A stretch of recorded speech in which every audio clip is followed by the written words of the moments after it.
tadi yang sudah disampaikan bahwa Eco Farming adalah brand pertanian berkelanjutan di Indonesia yang akan dimotori oleh PT BES. Jadi Eco Farming ini ada Eco Farming original yang pupuk organik super aktif. Nah ini Eco Farming ini berbeda dengan pupuk super aktif yang seperti halnya Eco Farming yang original. Karena kalau Eco Farming ini lebih mengarah kepada Eco Plant Protector. Jadi pendamping Eco Farming untuk saling menguatkan.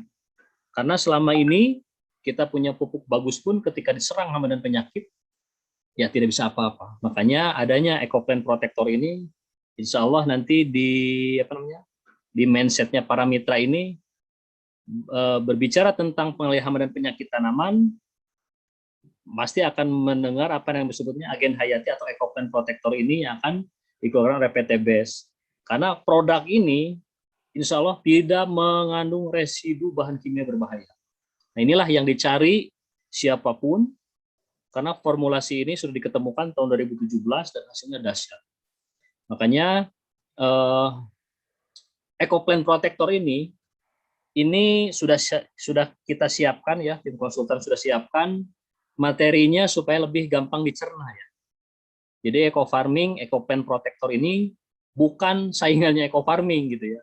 Tapi inilah varian yang dimiliki oleh PT BES. Nah ini khusus untuk pengendali hama dan penyakit tanaman. Nah, adapun istilah agen hayati nanti akan kita bahas ya. Jadi bahwa di sini pengendali organisme pengganggu tanaman (OPT) berbasis makhluk hidup, mikroorganisme mikroskopis ya yang tidak terlihat oleh mata telanjang gitu ya. Kemudian bebas residu dan ramah lingkungan. Nah, di sini kita akan membawa nilai-nilai dakwah kita bagi yang muslim, baik yang non-muslim pun sama. Karena ini kita ini punya tujuan ini bagaimana caranya bumi ini diwariskan untuk orang-orang yang soleh. Orang-orang yang soleh, orang yang tidak membuat kerusakan. Jadi dalam penggunaan pestisidanya pun harus secara bijaksana gitu kan. Nah, makanya dengan adanya Eco Farming, Eco Plant Protector ini, kita lebih mengarah lagi bagaimana caranya kita memproduksi produk pangan itu yang memang yang betul-betul memang baik dan menyehatkan. Karena kita ini dalam bertani ingin ada keberkahan. Umur kita tidak tidak tahu kapan, tapi di sisa hidup kita inilah kita harus menjadilah orang yang memang khairunas anu kauhum linas. Nah, insya Allah ini produk Eco Farming, Eco Plant Protector ini ya. Jadi dari divisi ekotaninya produk PT BES. Nah, ini pertengahan Juli sudah masuk ke sistem. Nanti bisa diorder melalui sistem. Adapun yang ingin mendampingi karena Demplotnya sekarang membutuhkan, nah itu bisa lewat saya nanti ya. Nah, secara prinsip inilah produk yang sudah ditunggu-tunggu oleh seluruh mitra. Karena Eco Plant Protector ini pengaplikasinya gampang dan kita pun tidak akan terkena imbas dari racun pestisida yang bisa merusak semua jaringan yang ada pada tubuh manusia ya. Nah, akan kita bahas satu persatu. Nah, kemudian Eco Plant Protector inilah suatu produk yang akan kedepannya akan mendampingi Eco Farming ya, yang akan mendampingi Eco Farming sebagai pengendali hama dan penyakit tanaman. Nah, perlu disampaikan, jika Bapak dan Ibu sering mendengar kata-kata Sustainable Agricultural Development, Kok Pawan sering banget menyampaikan ini. Nah, itu artinya apa? Bahwa pembangunan pertanian berkelanjutan di Indonesia ini insya Allah akan digawangi oleh PT BES. Karena mindset yang selama ini ya di tingkat kalangan petani itu bahwa produksi tinggi itu di dalam mengadakan produktivitas pangan itu kalau tidak dibarengi racun itu kurang afdol gitu. Nah, itu mindset itu yang salah. Akan kita luruskan sedikit-sedikit bahwa sebagai satu-satunya cara ampuh untuk mengendalikan organisme pengganggu tanaman harus menggunakan racun. Nah, itu mindset itulah yang akan kita kikis sedikit demi sedikit. Nah, itu ternyata salah. Disinilah kalau kita memilih seperti yang tadi, jelas kita jauh dari keberkahan. Sudah banyak petani-petani kita hanya dijadikan objek ketika suatu produk pestisida sudah tidak mempan. Nah, mindset petani kita ini bagaimana caranya mencari lagi yang namanya racun yang lebih dahsyat lagi. Nah, itu salah ternyata. Karena saya pun merasakan. Nah, kalau sudah seperti itu, kita sudah meracuni tanah, tanaman dan meracuni hasil produktivitas pertanian dan akhirnya meracuni orang. Nah, ini mau sampai kapan kira-kira? Karena perlu disampaikan, gerbang penyakit yang ada di dalam tubuh manusia itu, dalam sistem metabolisme tubuh manusia itu 85% itu dari intake asupan makanan yang kita makan. Bukan dari penyakit yang di luar-luar itu, bukan. Dari intake asupan yang kita makan. Nah, rata-rata asupan yang kita makan ini, produk pangannya ini sudah dipastikan mengandung residu tinggi. Residu kimia sintetis tinggi. Makanya Indonesia bisa memproduksi jagung manis besar-besaran. Tapi kenapa tidak bisa ekspor ke Jepang? Nah, karena di Jepang itu selektif. Mengandung nitrogen sintetis sekian persen saja itu tidak akan diterima. Nah, artinya apa? Produk kita ini, produk pertanian Indonesia ini ya, itu sampai sekarang tidak ada yang mengawasi ya. Produk herbal saja kalau mau dibuat itu izinnya sangat luar biasa. Tapi produk pangan yang sudah katakanlah tomat, bawang yang sudah mengandung residu itu sudah tidak ada yang peduli itu seperti apa aturan mainnya gitu kan. Nah, akhirnya karena hidup itu pilihan, apa yang kita pilih harus siap konsekuensinya. Makanya dengan adanya Sustainable Agricultural Development ini, saya mengajak kepada seluruh mitra PTBS dan siapa saja yang menyimak Zoom meeting pada malam hari ini, ternyata dengan penggunaan mindset di kalangan para petani ya, bahwa produksi tinggi harus dibarengi dengan penggunaan pestisida kimia sintetis itu, yang pasti itu akan berdampak buruk pada kesehatan lingkungan, hewan, manusia, dan menurunnya tingkat kesuburan tanah. Nah, makanya di sini adanya agensi hayati ini atau pengelola hayati menjadi salah satu alternatif dan solusi terbaik untuk saat ini dan masa yang akan datang. Karena sifatnya yang aman, mudah dikembangkan, adaptif, dan ramah lingkungan. Nah, makanya ketika nanti diproduksi secara massal, jutaan fesis dibutuhkan oleh petani seluruh Indonesia, kita sudah tidak lagi mengeksploitasi mikroba yang ada di alam yang sudah Allah ciptakan. Nah, makanya inilah teknologi mikroba yang pertama di dunia, ya prinsipnya pertama di dunia, karena bisa menggabungkan beberapa mikroba ini tanpa saling menjegal, tapi mempunyai tugas secara masing-masing. Nanti akan kita bahas apa saja kandungan yang ada pada agensi hayati Ecoplant Protector ini.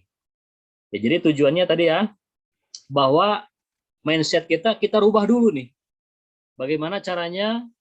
Karena dalam penyediaan pangan aktual itu sudah diamanatkan oleh konsep ilahiyah. Tadi yang sudah saya sampaikan, bahwa dalam memproduksi pangan itu harus baik dan menyehatkan. Nah, bagaimana caranya? Salah satunya kita hindari yang namanya penggunaan pestisida kimia sintetis yang berbahaya. Nah, kemudian selanjutnya, ya, dampak kerusakan lingkungan yang ditimbulkan dari penggunaan pestisida kimia sintetis dan pupuk kimia anorganik, ya, itu sudah berlangsung sejak lama di Indonesia. Hal ini berdampak serius dan ancaman pada keberlangsungan aktivitas pertanian Indonesia pada saat ini dan masa yang akan datang. Nah, makanya setelah revolusi hijau itu bergulir, nah dampaknya sekarang kok yang namanya hama wereng itu disemprotnya sudah tidak ngaruh. Ulat kubis, Protella silostella, itu kok cropnya itu malah tambah hancur gitu kan. Disemprot tapi malah tambah hancur. Nah, ini sebetulnya ada apa? Nah, disinilah kita menyimpulkan. Jadi dengan seringnya mengaplikasikan pestisida kimia sintetis, itu lama-kelamaan akan membuat resistensi kekebalan tubuh hama tersebut dari sistem metamorfosis Hemiptera ya, kupu-kupu. Nah, ini larvanya ini itu akan bermutasi dan akhirnya semakin kuat. Nah, disitulah petani di sini diajak gambling gitu ya. Gambling dalam artian ketika mengaplikasikan pestisida, maka ujung-ujungnya ketika tidak berhasil mencari lagi pestisida yang lain. Nah, ini mau sampai kapan kira-kira? Nah, makanya kita kembalikan pada konsep ilahiyah. Jadi di dalam mengendalikan hama dan penyakit itu ternyata Allah sudah ciptakan. Allah sudah imbangi antara yang mana mikroba patogen dan mana mikroba yang bersifat antagonis dan entomopatogen yang bertentangan dengan bakteri patogen tersebut. Nah, makanya di sini akan kita bahas bagaimana sebetulnya kinerja mikroba ini yang bisa mengendalikan hama dan penyakit tapi tidak beresiko terhadap para petani. Nah, inilah Makanya di sini para mitra PTBes saya bekali semua, kita sama-sama belajar, saya pun sama belajar, saya pun masih punya mentor, tapi alhamdulillah saya kuat di lapangan.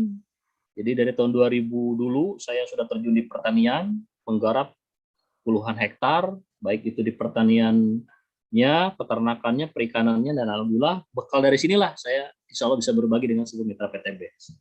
Nah kemudian dampak kerusakan ini sudah berlangsung sekali lebih dari 50 tahun. Bahkan dari wacana revolusi hijau bergulir itu sudah 70 tahunan. Nah makanya yang jadi masalah yang kita soroti sekarang, bahwa kerusakan tersebut itu berupa berbagai organisasi penyubur tanah ikut musnah. Silakan lihat gambar seperti ini, kira-kira seperti apa. Tanahnya pecah-pecah. Kemudian kalau kaki kita nyemplung, beberapa jam saja di situ, ketika diangkat itu menguning semua, itu racun semua. Nah kemudian kesuburan tanah itu merosot. Kenapa kesuburan tanah merosot? Karena mikroorganismenya diracuni. Jadi tidak ada lagi yang namanya mikroorganisme penyubur tanah. Tidak ada kolembola. Kolembola itu organisme makroskopis ya, yang bisa menyuburkan tanah seperti cacing. Nah, itu kolembola ya. Kemudian tanah mengandung residu endapan, pupuk, dan pestisida anorganik. Kemudian hasil pertanian mengandung residu pestisida berbahaya untuk kesehatan. Ini yang sudah tidak kita bisa hindari. Kemudian keseimbangan organisme rusak. Yang paling parah adalah terjadi ledakan serangan hama dan penyakit tanaman yang lebih resisten. Nah, maka Bapak dan Ibu silakan buktikan. Sekarang semua petani ini di musim pancaroba ya. Kenapa di musim kemarau kok masih ada hujan gitu kan? Di musim kering kok masih ada hujan. Nah, inilah yang akan membawa yang namanya virus, bakteri, kemudian apapun saja, dan berpengaruh juga terhadap tanaman pertanian. Nah, disinilah akan terjadi ledakan serangan hama dan penyakit tanaman yang lebih resisten, lebih kebal lagi. Namun, ketika hama tersebut resisten dan kita masih mengenalkan yang namanya racun yang digunakan, racun pestisida, ya, sida-sida yang lain yang digunakan, itu sama saja kita ini memberikan obat saja, bukan racun, obat untuk hama. Racun itu buat manusia. Nah, makanya di sini sudah tidak ada yang bisa diharapkan lagi. Nah, karena hidup itu pilihan, maka yang kita pilih siap konsekuensinya. Maka PTBes, tim konsultan, produsen, semuanya sepakat bahwa pertanian di Indonesia itu harus tetap berlanjut. Dengan terus menekan, mengkampanyekan, menekan penggunaan pestisida kimia sintetis yang berbahaya terhadap kesehatan, kemudian menekan penggunaan pupuk anorganik, ataupun harus lebih bijaksana lagi. Nah, itu prinsip utamanya ya. Karena dampak kerusakan ini sudah berlangsung sebegitu lamanya, dan inilah pilihan PTBes di dalam atau sebagai motor pergerakan pertanian berkelanjutan di Indonesia. Nah, kemudian yang berikutnya, nah, dampak paparan pestisida terhadap manusia dan lingkungan. Jadi residu pestisida itu mempunyai pengaruh yang merugikan terhadap kesehatan manusia dalam jangka panjang. Mohon maaf, para petani di Indonesia ini rata-rata di masa uzurnya itu rata-rata rabun senja. Jadi ketika menjelang senja itu tidak bisa melihat.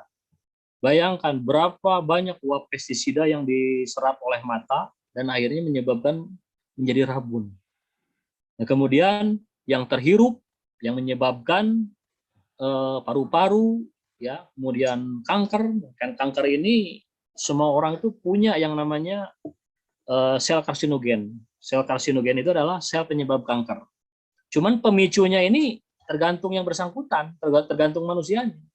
Apakah dari makanan itu dari pewarna, pengawet, ya, kemudian apa namanya bahan-bahan kimia sintetis, kemudian bahan-bahan yang sifatnya yang menyebabkan karsinogen itu cepat tumbuh dan menjadi berupa sel yang radikal, yang menjadi radikal ya.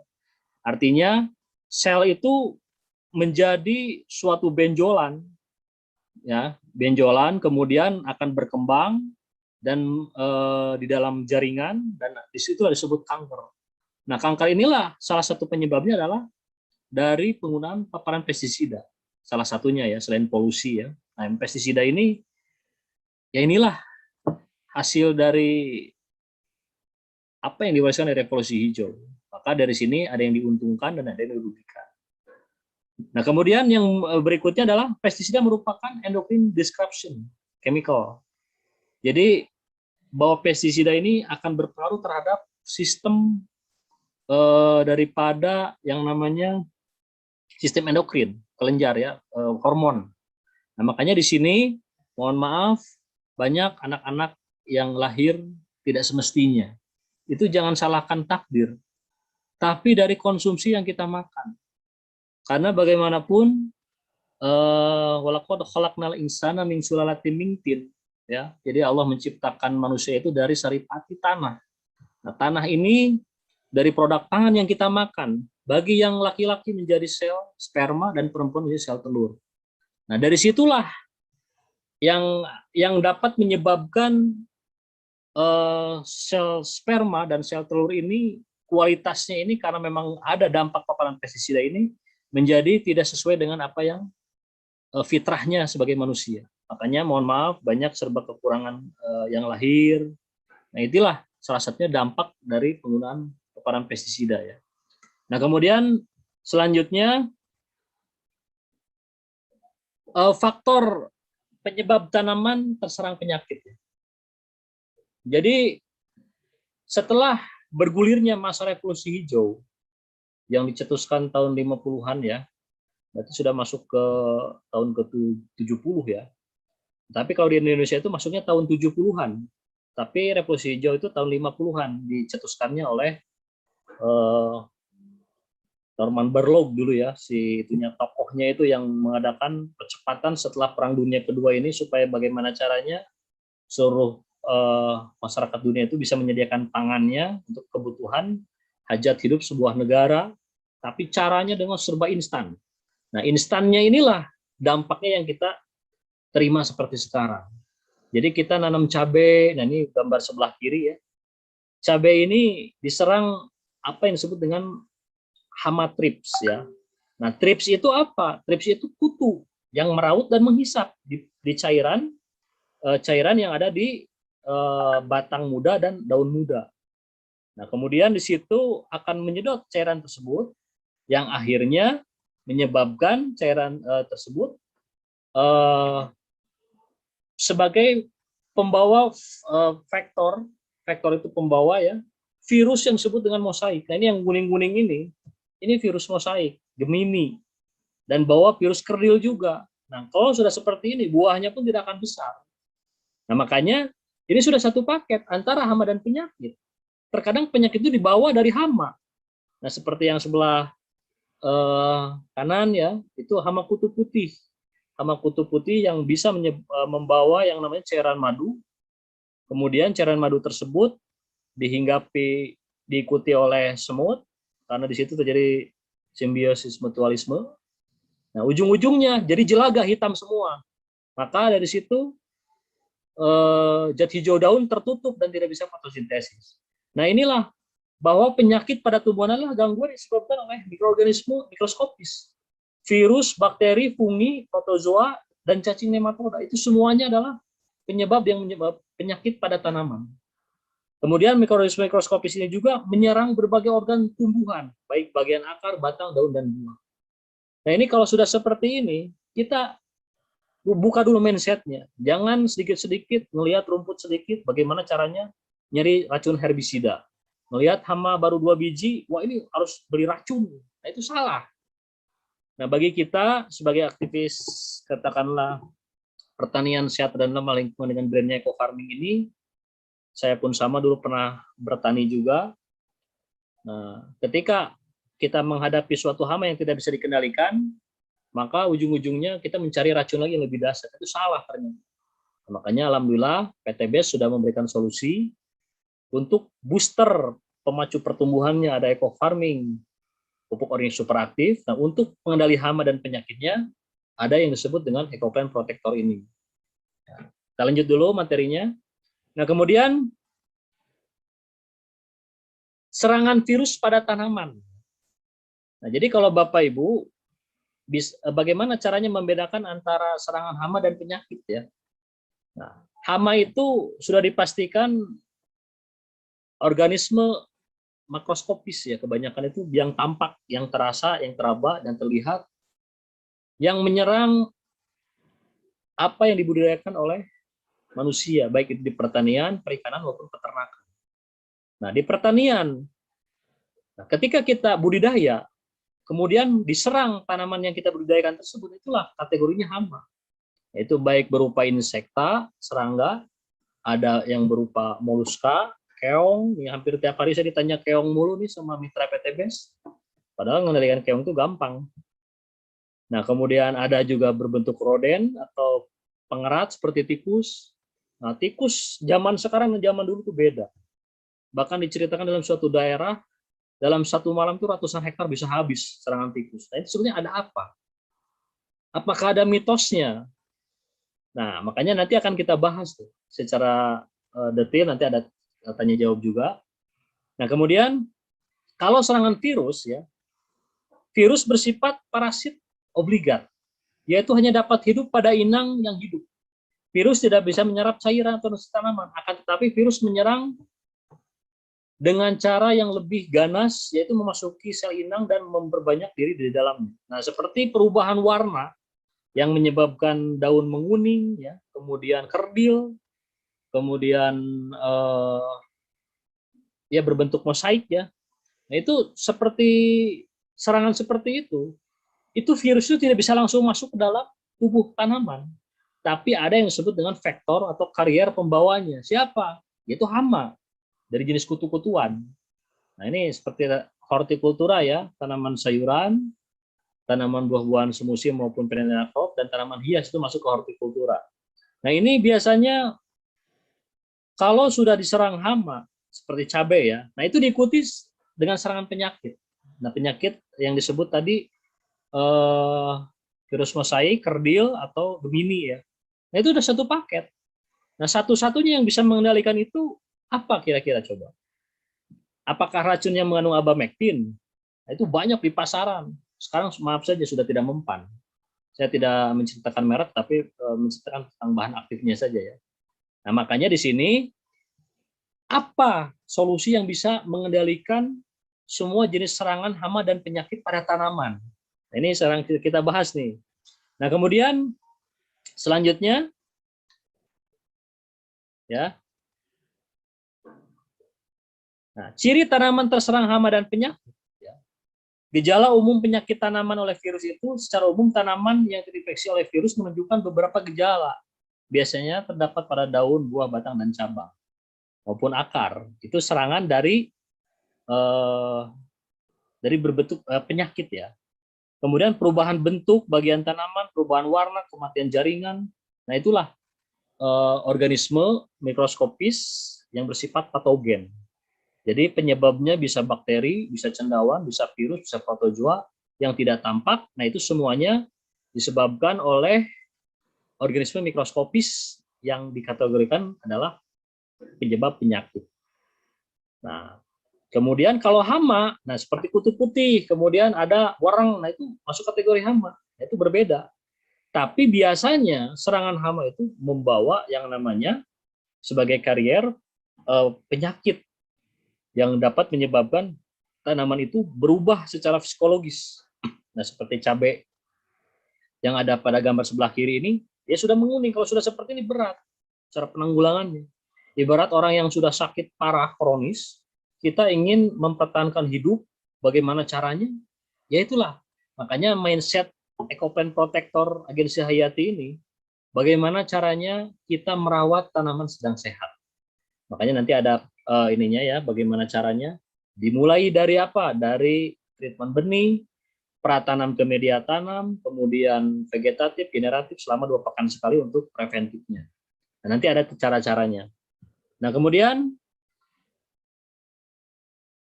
pengertian agen hayati dulu ya. Sebetulnya ini mitra PTBes disangkanya agen hayati ini adalah agen dari eco-racing. Bukan, beda lagi nih, beda lagi cerita nih. Jadi agen hayati ini dari keputusan Menteri Pertanian ya, tahun berapa ini? ada aturannya, ada regulasinya tentang masuknya agen hayati ke wilayah negara Republik Indonesia. Dan perlu disampaikan bahwa perizinan di masa pandemik ini yang menyangkut tentang pertanian, alhamdulillah dipermudah. Makanya agen hayati ini alhamdulillah jauh lebih cepat dibanding eco farming. Jadi insya Allah beberapa pekan ke depan izin edarnya ini akan segera keluar untuk PTBS ya, untuk diedarkan izin edarnya. Nah kemudian kembali lagi ke materi dulu, bahwa pengertian agen hayati ini adalah setiap organisme yang meliputi spesies, subspesies, varietas, semua jenis serangga, nematoda, protozoa, cendawan, bakteri, virus, mikroplasma, serta organisme lainnya dalam semua tahap perkembangan yang dapat digunakan untuk keperluan pengendalian hama dan penyakit tanaman. Intinya, setiap makhluk hidup yang bisa mengendalikan hama dan penyakit tanaman itu adalah agen hayati. Sering saya sampaikan, manusia pun agen hayati jika mengendalikan hama babi hutan di perkebunan, itu sebagai agen hayati. Kemudian burung hantu sebagai pengendali hama tikus, nah itu termasuk agen hayati juga. Nah ini definisi menurut keputusan Menteri Pertanian ya. Kemudian agen hayati itu dibagi 4 kelompok.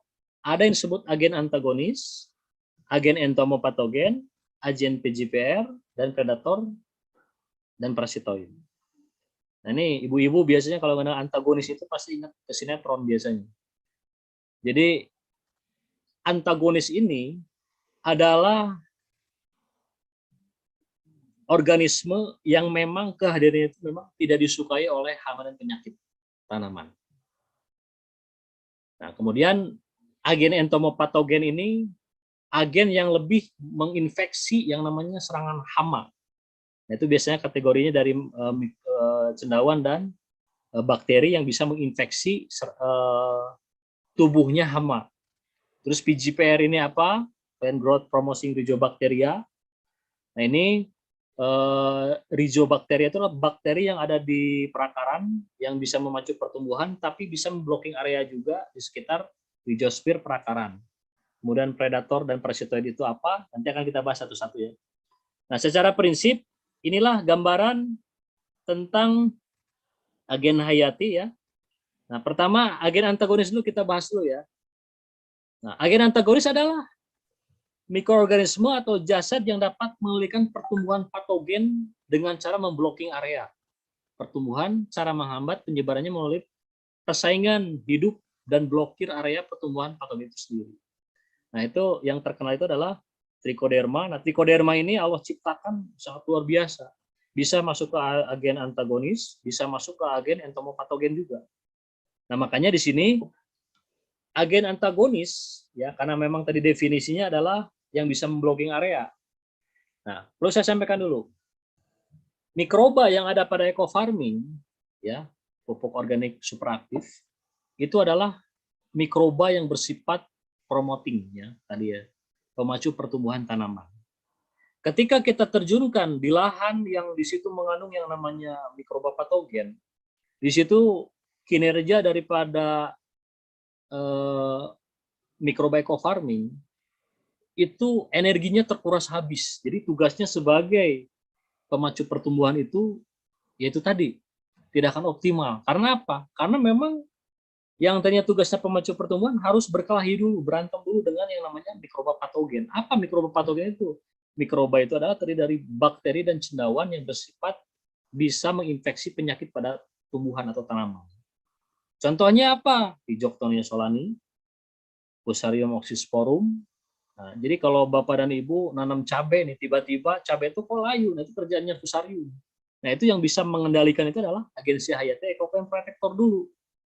Nah, seperti ini di bawah ya. Ada yang disebut dengan Trichoderma. Kemudian ada disebut dengan Gliocladium. Ada disebut dengan Paenibacillus polymixa. Nah, ini semua Allah sudah ciptakan. Jadi, mengendalikan hama dan penyakit itu tidak selamanya harus menggunakan racun. Nah, inilah kinerjanya ya. Kita lihat foto sebelah kiri paling bawah. Inilah cara kerja trichoderma di dalam memparasit organisme cendawan lainnya. Jadi tubuh cendawan lain itu dirusak oleh HIPA-nya yang disebut dari HIPA dan miseliumnya trichoderma. Begitu dahsyat Allah ciptakan ini semua, dan ternyata semuanya sudah berpasang-pasangan. Nah, maka untuk menjadi solusi pertanian secara ramah lingkungan, kita harus kembali lagi pada konsep ilahiyah yang sudah Allah ciptakan tanpa merusak tatanan yang sudah ada. Nah, makanya nanti agen hayati ini spesifik hanya menyerang apa yang disebut mikroba patogen terhadap tanaman. Nah, makanya ini agen antagonis ini alhamdulillah sudah ada pada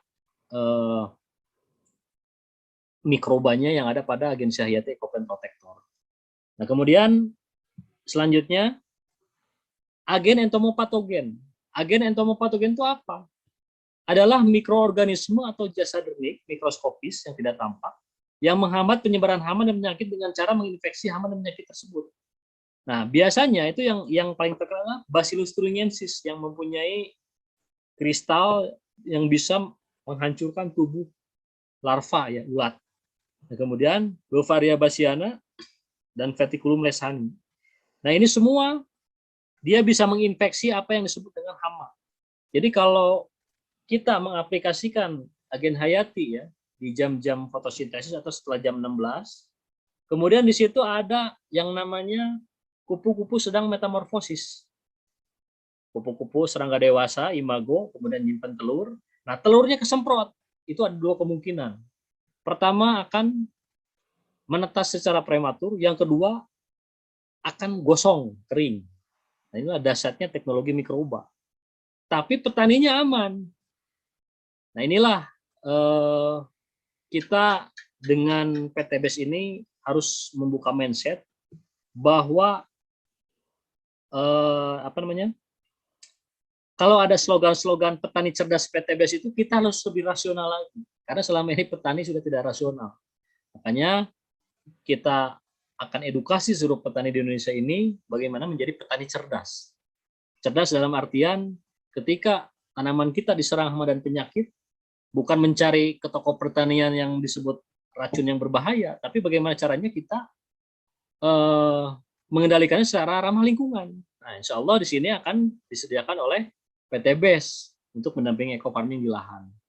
Nah, ini agen entomopatogen ya. Nah, kemudian selanjutnya agen PGPR. Nah, PGPR ini sering ramai dibicarakan di internet.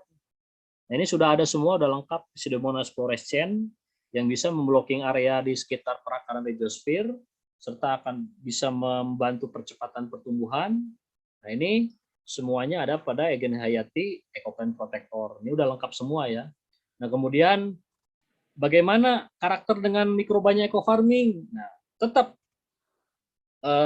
ketika pengaplikasian pertama, nanti SOP-nya minus 5 hari itu diaplikasikan dulu yang namanya aplikasi agensi hayati.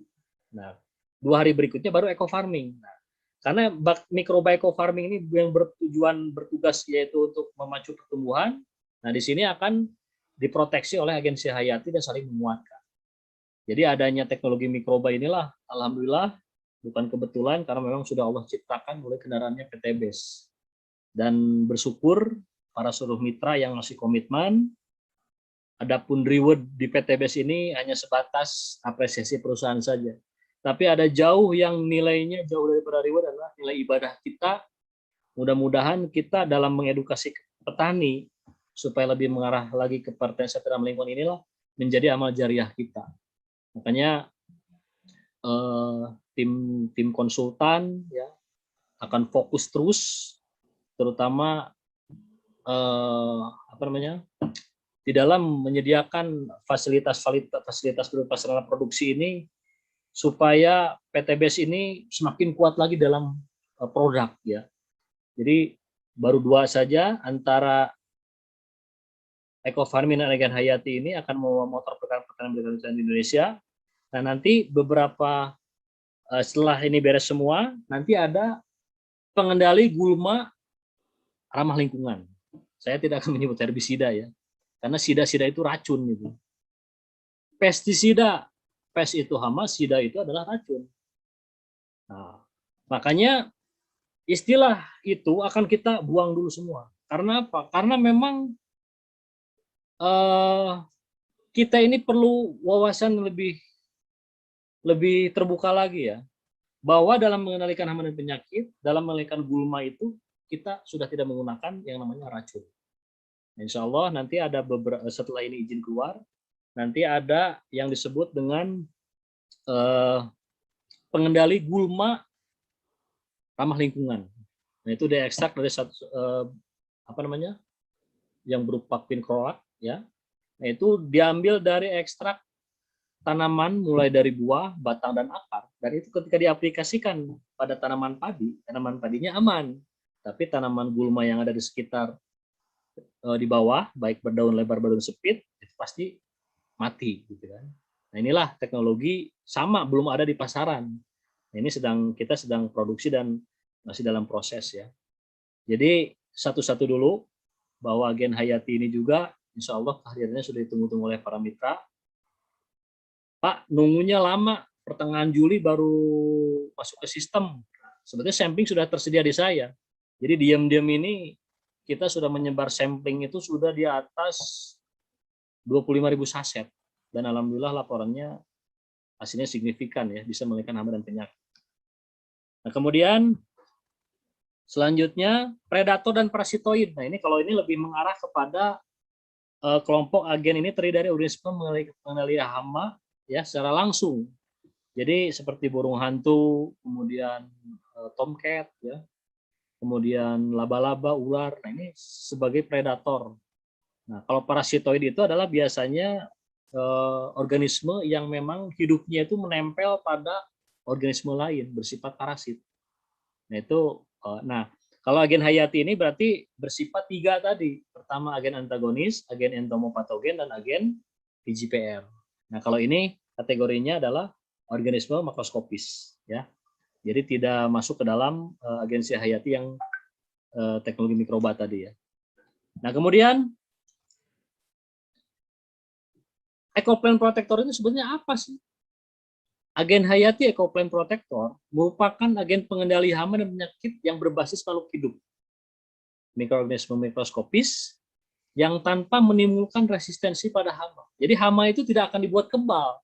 Justru kalau kontak, nah ini sifatnya itu nanti kan akan diceritakan, ada bersifat kontak, kontak lambung, dan sistemik. Nah, kontak apa artinya? Kontak itu artinya kalau ketika kita aplikasikan, misalkan jam 16 sore nih, hama sedang ngumpul-ngumpulnya nih, kontak, dia tidak langsung mati. Nah, agensia berupa Beuparia bassiana, dia nempel. Nah, setelah nempel, dia temannya ikut nempel juga, itu pasti mati. Jadi hitungan jam di atas 6 jam itu akan menghancurkan yang namanya tubuh yang disebut hama tadi. Nah, makanya di sini tanpa menimbulkan resistensi pada hama dan tanpa residu serta ramah lingkungan. Agen Hayati bekerja secara selektif, hanya menyerang ke sasaran organisme pengganggu tanaman dan tidak menyerang organisme yang bermanfaat untuk tanaman. Nah, inilah Allah sudah menciptakan wasilahnya, diketemukan oleh seorang dokter mikrobiologi, dan alhamdulillah sebagai tim konsultan juga beliau di belakang layar. Tapi alhamdulillah satu visi dan misi dengan PTBES, yaitu siap membawa pertanian yang lebih ramah lingkungan lagi di Indonesia. Nah, makanya di sini bahwa agen Hayati ini kita hanya menggunakan fasilitas yang sudah Allah ciptakan tanpa merubah tatanan yang ada gitu. Nah, makanya adanya agen Hayati ini mudah-mudahan akan membawa ya. Jadi agen Hayati Ecofarm ini akan membawa potret pertanian masa depan Indonesia. Nah, nanti tunggu juga benih unggul padi yang bisa tembus di atas 15 ton. Nah, ini beberapa sampling di daerah sudah kita tanam. Insya Allah proses perizinannya sedang kita tempuh juga. Jadi tidak hanya sebatas ini. Tadi ada 13 parameter ya. Nah, makanya di sini salah satunya agen Hayati ini insya Allah akan mendampingi eco-farming. Apalagi kalau benih padinya ini yang di atas 15 ton sudah keluar izinnya, itu lebih dahsyat lagi. Jadi sudah saatnya petani ini bukan hanya sebatas objek eksploitasi. Sudah saatnya petani tersenyum. Jangan 15 ton, dapat 10 ton saja. Kalau harga gabah kering panen ya, itu 4.500 kali 10 ton, 45 juta. Biaya kita tekan dengan adanya eco farming dan agen hayati ini. Karena adanya agen hayati ini, bayangkan, semua komoditas tanaman pangan, palawija, dan hortikultura itu dibutuhkan cuma 400 sampai 500 gram, setengah kilo saja. 400 sampai 500 gram saja, yang umur budidayanya itu 60 sampai 120 hari. Nah, silakan hitung-hitung analisisnya dan bandingkan dengan para petani yang ada di Kerawang. Itu yang menanam padi itu sekali aplikasi penyemprotan itu 800 sampai 1 juta. Dan itu hitungannya kalau dalam 110 hari dibagi 14 itu 8 sampai 10 juta untuk biaya racunnya saja. Dengan hasil tidak jauh dari 5 ton. Nah, makanya adanya eco farming superaktif, ya, pupuk organik superaktif, adanya eco farming eco-plant protector, nah ini akan menguatkan. Apalagi kita punya benih sendiri PTBES. Nah, itu insya Allah hasil pun akan semakin dahsyat. Makanya saya di sini mencium bahwa swasembada ini akan dialami dari PTBES melalui mitra dan seluruh petani yang diedukasi oleh para mitra. Karena arah dari swasembada ini sudah tidak ada lagi yang diharapkan. Nah, makanya di sini mari kita sama-sama komitmen ya, dalam artian terus mengedukasi para petani kita lebih rasional lagi dalam bertani. Kemudian ini produk yang tidak dimiliki oleh perusahaan manapun dan tidak akan ditemukan di perusahaan manapun dengan merek yang berbeda. Ini sudah komitmen. Ini bentuknya berbentuk tepung nih. Kalau ditanya Pak Wan itu tepung apa? Ini tepung jagung dan talas. Cuman dalamnya ini itu dahsyat. Bisa melindungi, memproteksi tanaman dari serangan hama dan penyakit. Nah, itu ya. Kemudian berikutnya, nah manfaatnya apa sih? Manfaatnya yaitu untuk meningkatkan imunitas tanaman. Jadi eco-plant protector ini untuk meningkatkan imunitas tanaman. Kemudian mencegah serangan hama dan penyakit pada tanaman. Mematikan hama dan penyakit secara sistematik. Kemudian mencegah sumber infeksi supaya tidak menyebar kembali. Penyakit supaya tidak menyebar kembali. Melindungi perkecamatan biji, umbi, akar-akaran dari sumber infeksi tanpa residu dan ramah lingkungan. Nah, ini manfaat eco farming, eco-plant protector. Ya. Kemudian berikutnya, nah kemudian keunggulan agen hayati ini apa? Eco-plant protector. Ya, pertama berbentuk metabolic powder. Jadi tepung yang bisa disuspensikan atau dicairkan. Ya, 9,9% itu larut dalam air dan mudah diaplikasikan. Eksistensi dan kinerjanya sangat absolut, akurasi dan presisi. Akurasi itu ada ketepatan, presisi itu nyaris tepat. Ini keduanya itu ada pada agen hayati. Ya, kemudian sehingga menciptakan efek turbulen yang membuat musuhnya terkoyak bahkan mati. Kemudian cara kerjanya bersifat kontak, kan sudah dibahas ya. Jadi kalau kita mengaplikasikan agen hayati, ya diaplikasikan, ada hama kontak. Nah, itu sudah dipastikan dia badannya akan mengering dia. Tapi hitungannya jam ya, nggak langsung dia. Karena kinerja dari Beparia bassiana itu perlu waktu dia. Pelan tapi pasti. Nah, kemudian kontak lambung. Nah, kontak lambung ini, jadi ketika kita nanam kubis misalkan ya, kemudian di situ ada ulat. Selama dia tidak makan, kita jangan panik. Tapi ketika dimakan jaringan, itu akan menjalar dalam tubuhnya, dan di situ akan dehidrasi, kekurangan cairan, dan akhirnya hama tersebut mati. Nah, kalau sistemik itu dia masuk jaringan. Jadi ketika diaplikasikan pada perakaran ya, kemudian ujung meristem akar akan menyerap yang namanya tadi larutan agen hayati, dan itu akan masuk ke dalam sistem metabolisme tanaman, masuk ke dalam sistem enzimatik tanaman, dan disitulah akan menjalar dan hidup yang namanya mikroorganisme yang ada pada agen hayati ini, sehingga siapapun yang berani makan, terutama hama ya, hama dan penyakit, itu akan mati. Dan ini aman untuk manusia. Jadi jangan heran kalau kita aplikasikan sore ini, besok kita makan sayurannya, untuk manusia aman. Karena uji agen hayati Ecoplant Protector ini kita masuk ke lab yang berwenang Sukovindo ya. Dan alhamdulillah sudah keluar muncul hasilnya. Bahkan untuk dari Kementannya di bulan Agustusan insya Allah kalau tidak ada hambatan itu semuanya sudah lulus uji semua. Cuma tinggal kita nunggu saja ya. Karena memang produk ini sudah ditemukan oleh formulator itu tahun 2017 dan mampu mengendalikan yang namanya jamur Ganoderma yang ditakuti oleh pekebun kelapa sawit. Jadi Ganoderma ini jamur yang memang kalau di Cina itu disebutnya lingzi, obat kanker. Tapi kenapa di Indonesia kok ditakuti? Karena memang jamur Ganoderma ini, miselium dan hipanya ini memblocking yang namanya ujung meristem perakaran sawit. Sehingga sawit tidak bisa mencari makan. Karena jamur Ganoderma ini, dia bersifat heterotrof, tidak bisa membuat makannya sendiri. Numpang di ujung meristem perakaran sawit. Kalau sudah ini di blocking area oleh Ganoderma, maka pelepah ini akan menguning dan ujung-ujungnya akhirnya tanaman semuanya menguning dan akhirnya ambruk mati total 100%. Nah itulah Ganoderma yang ditakutkan kebun kelapa sawit. Satu-satunya di Indonesia, saya sampaikan, ini produk bisa mengendalikan yang namanya jamur Ganoderma. Jamur Ganoderma di kebun kelapa sawit. Nah, makanya nanti prospeknya ekofarming ini harus diimbangi dengan didampingi dengan agen hayati Ecoplant Protector. Karena kekuatannya adanya di sini, saling melengkapi. Mikroba ini saling melengkapi. Nah, makanya dulu tahun 2017 diujikan di Kalimantan Utara itu 400 hektar lebih terbebas dari serangan Ganoderma. Nah, ini formulasinya yang putih ini. Jadi ini dahsyat ini kalau diaplikasikan di kocor maupun diaplikasikan ke tanaman ya.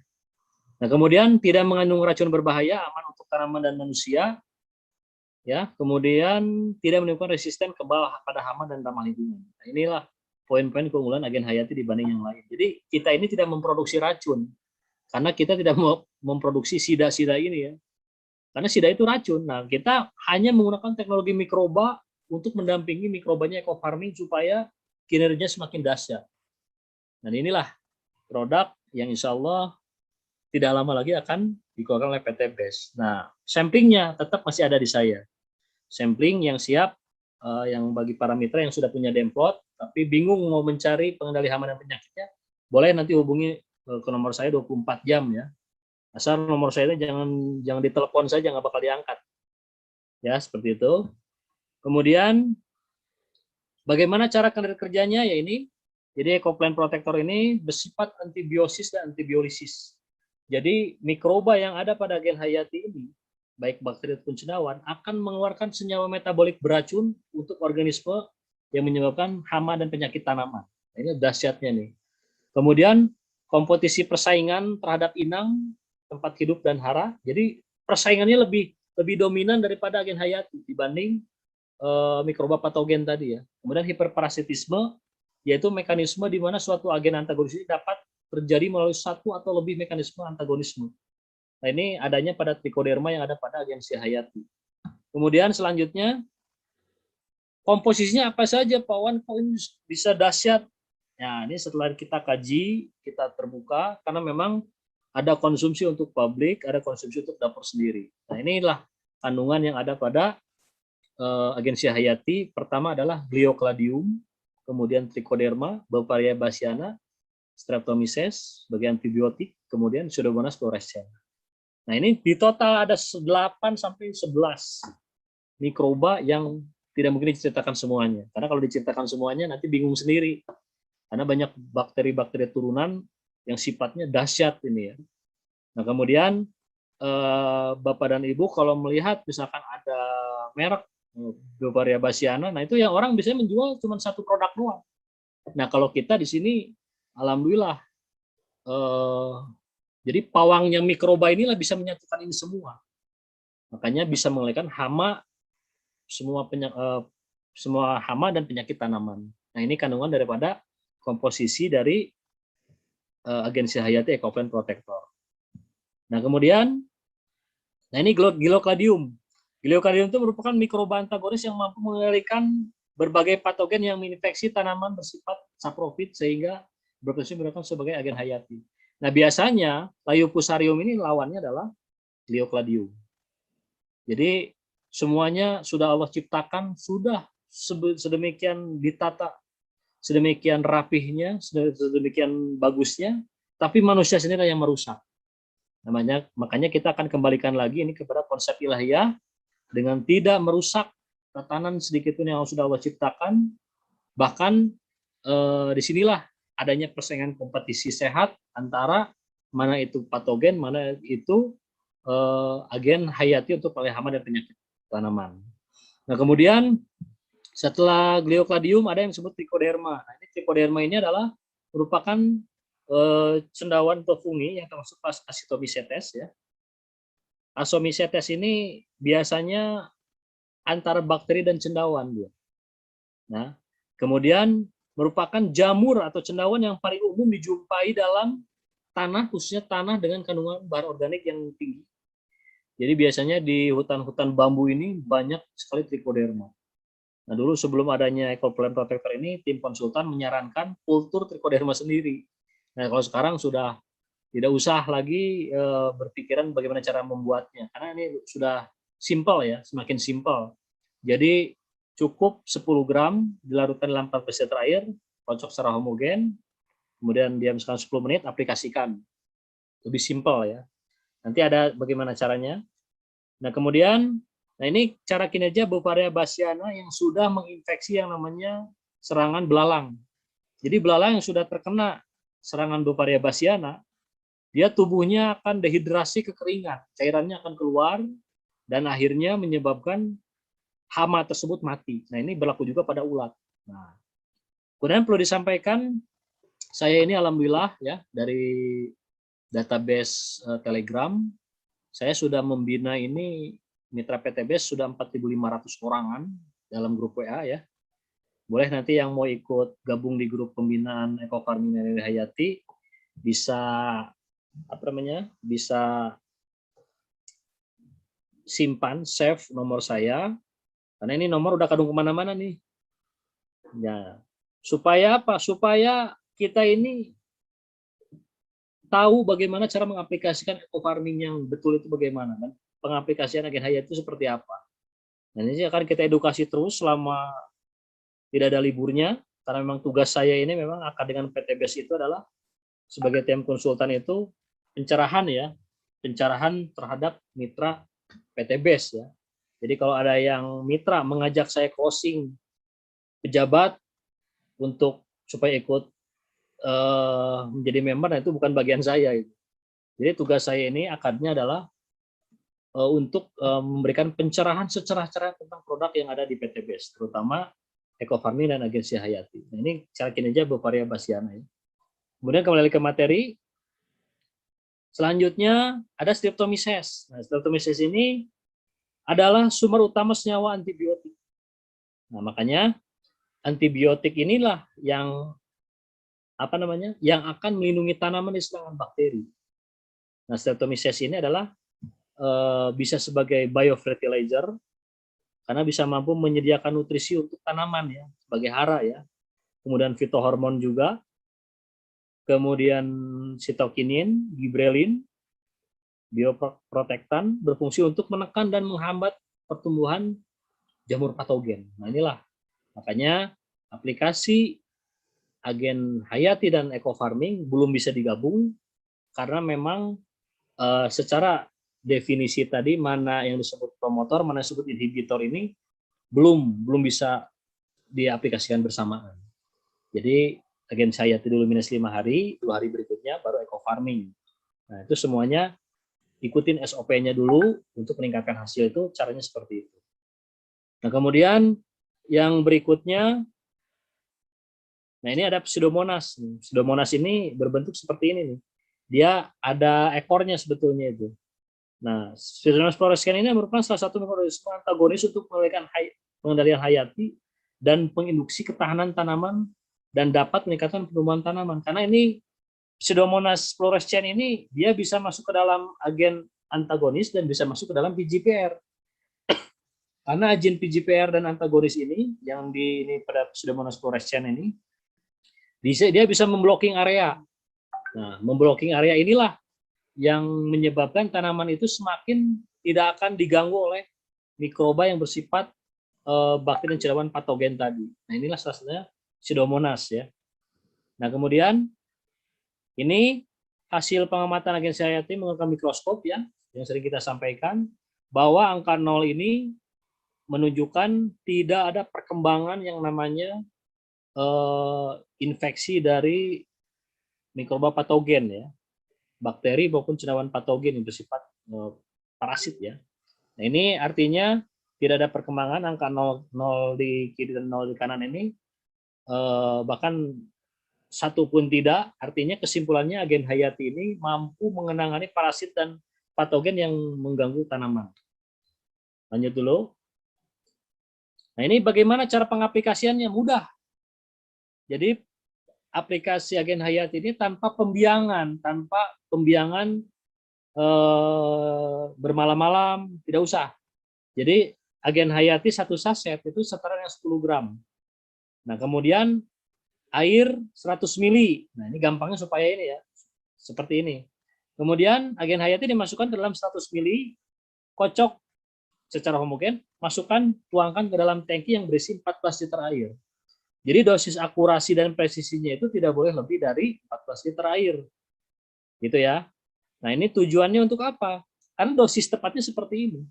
Dan ini tidak disarankan dikembangbiakan. Seperti mikrobanya ekofarming, tidak. Karena ini mikroba yang siap fighter, siap terjun, siap memerangi yang namanya hama dan penyakit tanaman. Kemudian bisa didiamkan 10 menit, kemudian aplikasikan langsung. Satu saset agen hayati 10 gram itu dicampur 14 liter air diaplikasikan untuk luasan lahan 500 meter persegi sampai 1000 meter persegi. Jadi cukup uapnya saja ke tanaman itu akan meresap masuk ke dalam tubuh metabolisme tanaman dan sistem enzimatik tanaman, dan itu akan menjadi kekuatan disebut ecoplant protector tadi. Nah, kemudian kocok secara homogen dalam botol lalu disaring untuk menghindari sumbatan pada tangki.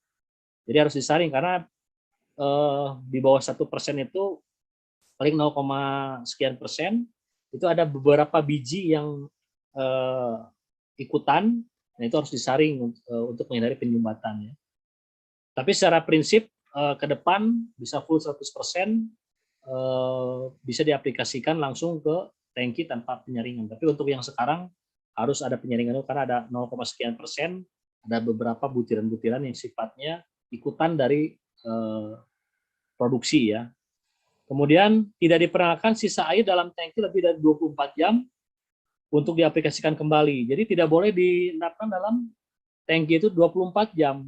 Bahkan di dalam saset pun ya. Jadi rumusnya gampang. Pak, kalau kita punya tanaman cuma sedikit, Pak, bagaimana caranya?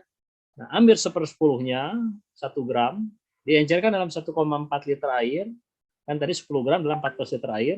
Nah, ini cukup 1 gram di dalam 1,4 liter air, kocok secara homogen, aplikasikan ke seluruh tanaman. Dan itu tidak masalah. Tapi sisanya itu harus disiler lagi, karena mikroba yang ada pada agen hayati ini tidak boleh teroksidasi kontak dengan oksigen di luar lebih dari 24 jam. Sama dengan seperti tadi yang ada di tangki, itu lebih dari 24 jam itu tidak boleh. Karena apa? Nantinya akan menjadi apa namanya? Menjadi berbahaya untuk tanaman, akan bersifat toksin. Makanya harus diaplikasikan secepatnya ya. Nah, itu jadwal aplikasinya pun ada di sini ya. Nah, kemudian cara penggunaan agen hayati bagaimana? Nah, untuk secara garis besar ya, satu saset dicampur 14 liter air, diamkan 10 menit, segera aplikasikan seluruh bagian tanaman, daun, batang, dan akar. Kemudian tanaman palmae, ya, palem-paleman, kelapa, kurma, sawit, jambe, nah itu dosisnya agak beda, dia 2 kali lipat. 2 saset atau 20 gram dicampur 14 liter air, diamkan 10 menit, aplikasikan ke seluruh bagian tanaman. Nah, kalau untuk mengendalikan Ganoderma, Pak, saya punya proyek nih, misalkan stadium 1 serangan Ganoderma di daerah Sumatera misalkan. Nah, itu bisa nanti komunikasi dengan saya, setingkat separah apapun kondisinya, nanti kita akan rekomendasikan berapa dosis yang rekomendasikan. Nah, rata-rata untuk mengelolikan jamur ganoderma itu adalah 20 gram dalam 14 liter air. Nah, 14 liter air ini, kalau misalkan per 1000 meter itu 14 pohon, berarti 2 saset ini yang diencerkan dalam 14 liter air ini cukup untuk 14 pohon. Jadi 1 pohon 1 liter. Siramkan saja itu. Mau pakai tangki boleh, yang penting jatahnya 1 liter. Kemudian untuk treatment benih dan bibit, jenis biji-bijian cukup direndam maksimal 6 jam, 14 liter 1 saset. Jenis umbi-umbian, rendam maksimal 2 jam. Nah, yang tidak boleh itu adalah bawang merah. Karena bawang merah itu mengandung yang namanya umbi lapis ya, tidak boleh ada genangan air di situ. Dan biji-bijian yang kecil tidak usah. Pak, bagaimana kalau biji-bijian yang sudah di treatment pabrik ya, sudah tidak usah. Yang jelas kita fokuskan nanti ke masa pratanamnya. Jadi tahapannya itu adalah dari pratanam, dari treatment benih ya, kecuali bawang merah tadi dan biji-bijiannya kecil, dan benih-benih yang sudah di treatment di pabrik. Kemudian aplikasi pratanam H-5. Ini kunci keberhasilannya Agensi Hayati. Jadi tanah-tanah yang sudah mengandung racun dan mengandung yang disebut dengan residu dari bahan kimia berbahaya, itu bisa dinetralisir oleh Agensi Hayati Ekopen Protector. Ini dahsyat sekali ini produk. Jadi dulu uji cobanya ini pestisida A yang mengandung 25 EC, emulsifier berkonsentrat, itu dibikin larutan. Nah, itu diaplikasikan dengan dicampur dengan agen hayati, dan akhirnya racun pestisida tersebut yang 25 EC tadi menggumpal, dan yang tersisa adalah cairannya saja. Ini cairannya diuji coba apakah masih mengandung racun, dimasukkanlah ikan. Nah, ternyata ikannya masih hidup, berarti larutan tersebut racunnya sudah tidak ada. Inilah cara kinerja Agensi Hayati yang memang betul-betul bisa menetralisir racun. Nah, makanya di sini insya Allah para mitra PT BES, apalagi sekarang ada promo kemerdekaan dipermudah oleh perusahaan, dan sebelum masuk ke promo hari kemerdekaan, insya Allah ini masuk ke sistem, dan ini akan menggampangkan dalam menyampaikan ke petani.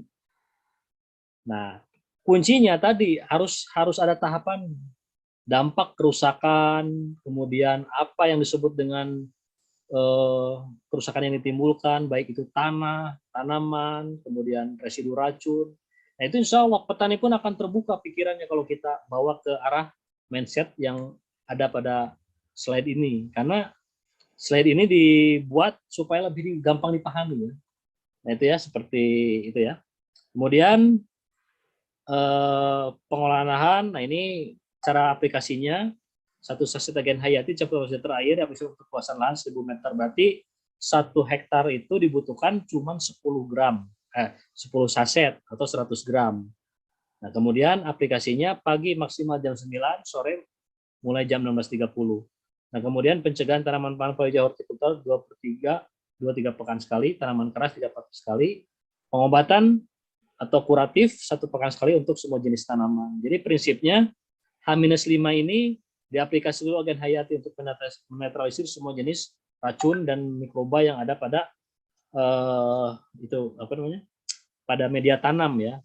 Nah, setelah itu baru eco farming 2 hari berikutnya. Nah, jadi intinya ini ya, mungkin Mas Budi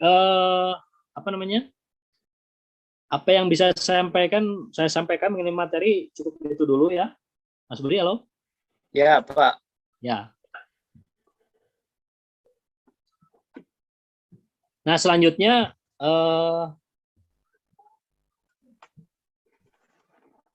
bisa dibuka nanti komunikasi ya, 2 arah. Yang silakan yang ingin bertanya. Kemudian saya juga minta ada beberapa testimoni yang sudah menggunakan agen hayati ya. Sebelum masuk ke pertanyaan, saya mau mengundang dulu Pak Lehan Handoko ya, Pak Mas Budi. Bisa dilihat di situ. Pak Handoko ya, Pak ya. Ya, Pak Lehan Handoko, silakan dibuka unmute-nya. Kemudian beliau akan menyampaikan penggunaan eco farming dan agen hayati ini di lahan demplotnya yang ada di Kerawang. silakan beliau untuk menyampaikan dan bagaimana pesan dan pesannya menggunakan agen hayati dan eco farming ini. Silakan dibuka Pak Mas Budi ya. Ini mungkin bisa di close dulu Pak untuk share-sharingnya Pak. Siap. Oke. Tes suara saya kedengaran? Siap, Pak Lehan. Bagus Siap. Pak Lehan. Oke. Assalamualaikum warahmatullahi wabarakatuh. Waalaikumsalam. Waalaikumsalam warahmatullahi wabarakatuh. Selamat malam semuanya. Alhamdulillah di Kerawang saya pakai agen hayati sama eco farming non kimia, murni pupuk organik ya, pakai eco farming sama agen hayati. Alhamdulillah ya, untuk hasil kita aplikasi padi, insya Allah Rabu besok panen ya. Kira-kira berapa Pak Lehan itu hasilnya? Ya, kira Banyak bisa 10 ton itu Pak. Nah, alhamdulillah. Ya, doain aja nanti Rabu besok kita panen. Jadi ini memang saya untuk mitra saya di Kerawang itu Pak, ini kita murni pakai agen hayati sama eco farming. Itu full 100% ya eco farming ya? Full 100%. Wah, ini dahsyat ini. Non kimia sedikit pun kita tidak pakai kimia. Tapi ada catatan khusus ya, bagaimana bisa 100% itu gimana? Ya Pak, gimana Pak? Bagaimana bisa sampai 100% eco farming ini? Syaratnya harus bagaimana itu lahan? Ya, syaratnya pertama sesuai sama yang kita bimbingannya Pak Wawan, arahnya Pak Wawan. Ya, sebelum kita pakai pupuk kandang, ya kita taburkan pupuk kandang. Nah, setelah kita taburkan pupuk kandang itu baru agen hayati masuk. Ya, sebelum kita tanam ya. Ya. Nah, setelah agen hayati kita masuk, berapa hari kemudian baru eco farming. Ya, setelah eco farming berapa hari kemudian baru kita tanam. Ya, alhamdulillah untuk fotonya juga ada saya kirimin Pak Wawan. Ya. Lihat sendiri. Yaitu insya Allah Rabu besok kita panen. Nanti panen tak foto lagi. Ya, jadi kalau untuk agen hayati itu nggak usah diragukan lagi, karena saya sendiri yang sudah ngaplikasi langsung ke lokasi. Itu yang namanya serangan walang sangit gimana Pak Lehan? Walang sangit itu. Untuk walang sangit, alhamdulillah. Kalau tahun kemarin itu walang sangit itu luar biasa banyaknya Pak. Setelah saya pakai agen hayati, untuk walang sangit itu satu pun tidak ada. Wah, luar biasa. Ya, walang sangit, ulat itu tidak ada. Ya, waktu pertama kali itu saya dulu waktu pengaplikasi pupuk eco farming sebelum ada agen hayati, ya. Itu yang diserang itu daun ya, ulat itu kan penggiling daun Pak. Ya, penggulung. Ya. Nah, setelah saya pakai setelah saya pakai agen hayati, itu untuk walang sangit sama ulat penggiling daun itu alhamdulillah nggak ada sama sekali. Aman ya? Aman. Jadi sampai sekarang juga aman. Ya. Jadi untuk hama-hama itu alhamdulillah ibarat sapam itu udah ada penunggunya itu di sawah itu. Di padinya udah ada penunggunya. Jadi untuk hama itu nggak ada mengganggu sama sekali. Ya, bersih. Ya, itulah mungkin yang saya dapat saya sampaikan. Semoga kedepannya hasil panennya lebih bagus lagi ya. Minta doanya aja Rabu besok saya panen di Kerawang. Boleh, nanti bikin liputan Pak Lehan ya. Iya. Jadi perlu disampaikan juga kepada mitra yang lain ya. Jadi Pak Lehan ini dengan tim menggunakan eco farming full 100% ini sudah dipastikan bahwa lahan di daerah Kerawang itu bahan organiknya sudah tercukupi semua. Dan mikrobanya pun dari eco farming sudah mencukupi semua. Dan ini tidak bisa dijadikan patokan di tempat lain yang minim bahan organik, itu diaplikasikan 100% eco farming, jangan coba-coba ini. Jadi Pak Lehan alhamdulillah demplotnya ini lahannya sudah jadi semua. Jadi cirinya lahan yang sudah mengandung bahan organik tinggi, biasanya itu berwarna pekat hitam, bahkan tanah itu udah kayak bubur aja itu. Jadi ketika kita penanaman, itu semakin hari itu warna semakin menghijau, anakan semakin banyak. Nah, itu artinya kita sudah bisa full tanpa menggunakan pupuk organik. Baik, Pak Lean, mudah-mudahan panennya berkah melimpah. Ditunggu liputannya nanti ya, Pak Lean. Oke, Pak. Ya, Ya. terima kasih. Siap. Assalamualaikum warahmatullahi wabarakatuh. Siap. Waalaikumsalam warahmatullahi wabarakatuh. Waalaikumsalam.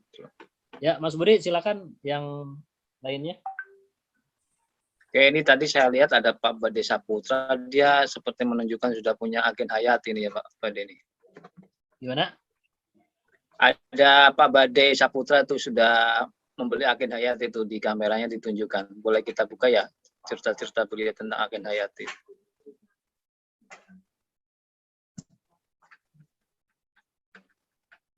Ya. Silakan Pak Bade, bisa di-unmute Pak Bade. Oh ya. Pak Badai, silakan Pak Badai, Lampung.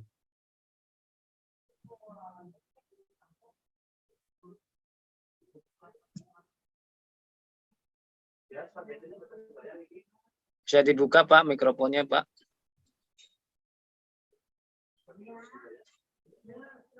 Diklik aja di layar HP-nya Pak. Diklik OK untuk unmute-nya.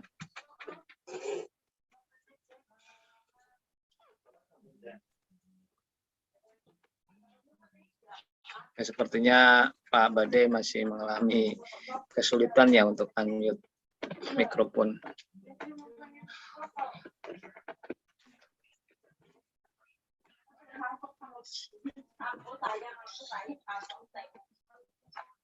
Baik, Pak Bade, sambil kita menunggu Pak Bade, ini ternyata ada beberapa banyak pertanyaan Pak Wawan ya, yang sudah ada di kolom chat.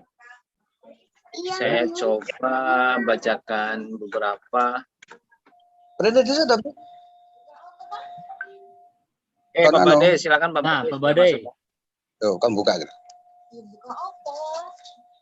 Pak Bade Eco Farming ini, Lampung Timur. Ya. Silakan Pak. Bukanya gimana, Pak? Langsung aja. Udah langsung kedengaran, kontak. Oh, suara saya udah kedengaran, Pak? Ya, silakan apa yang mau disampaikan.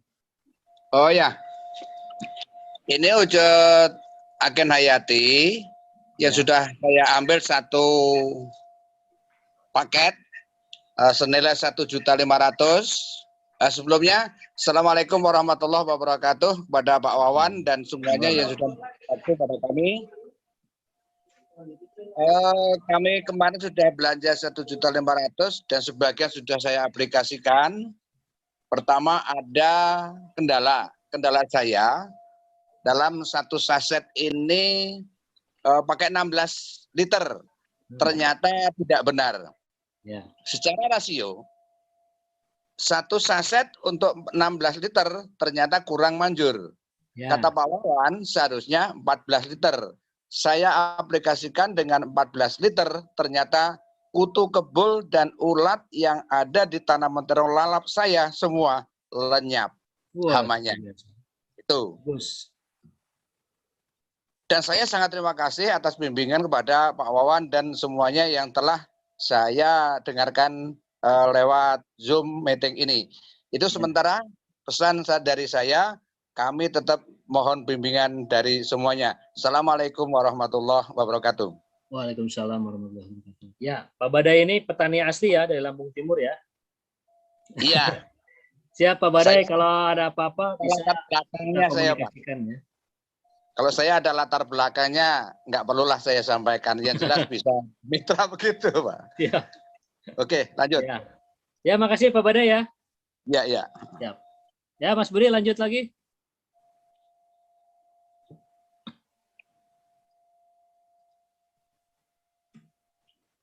Mas Budi.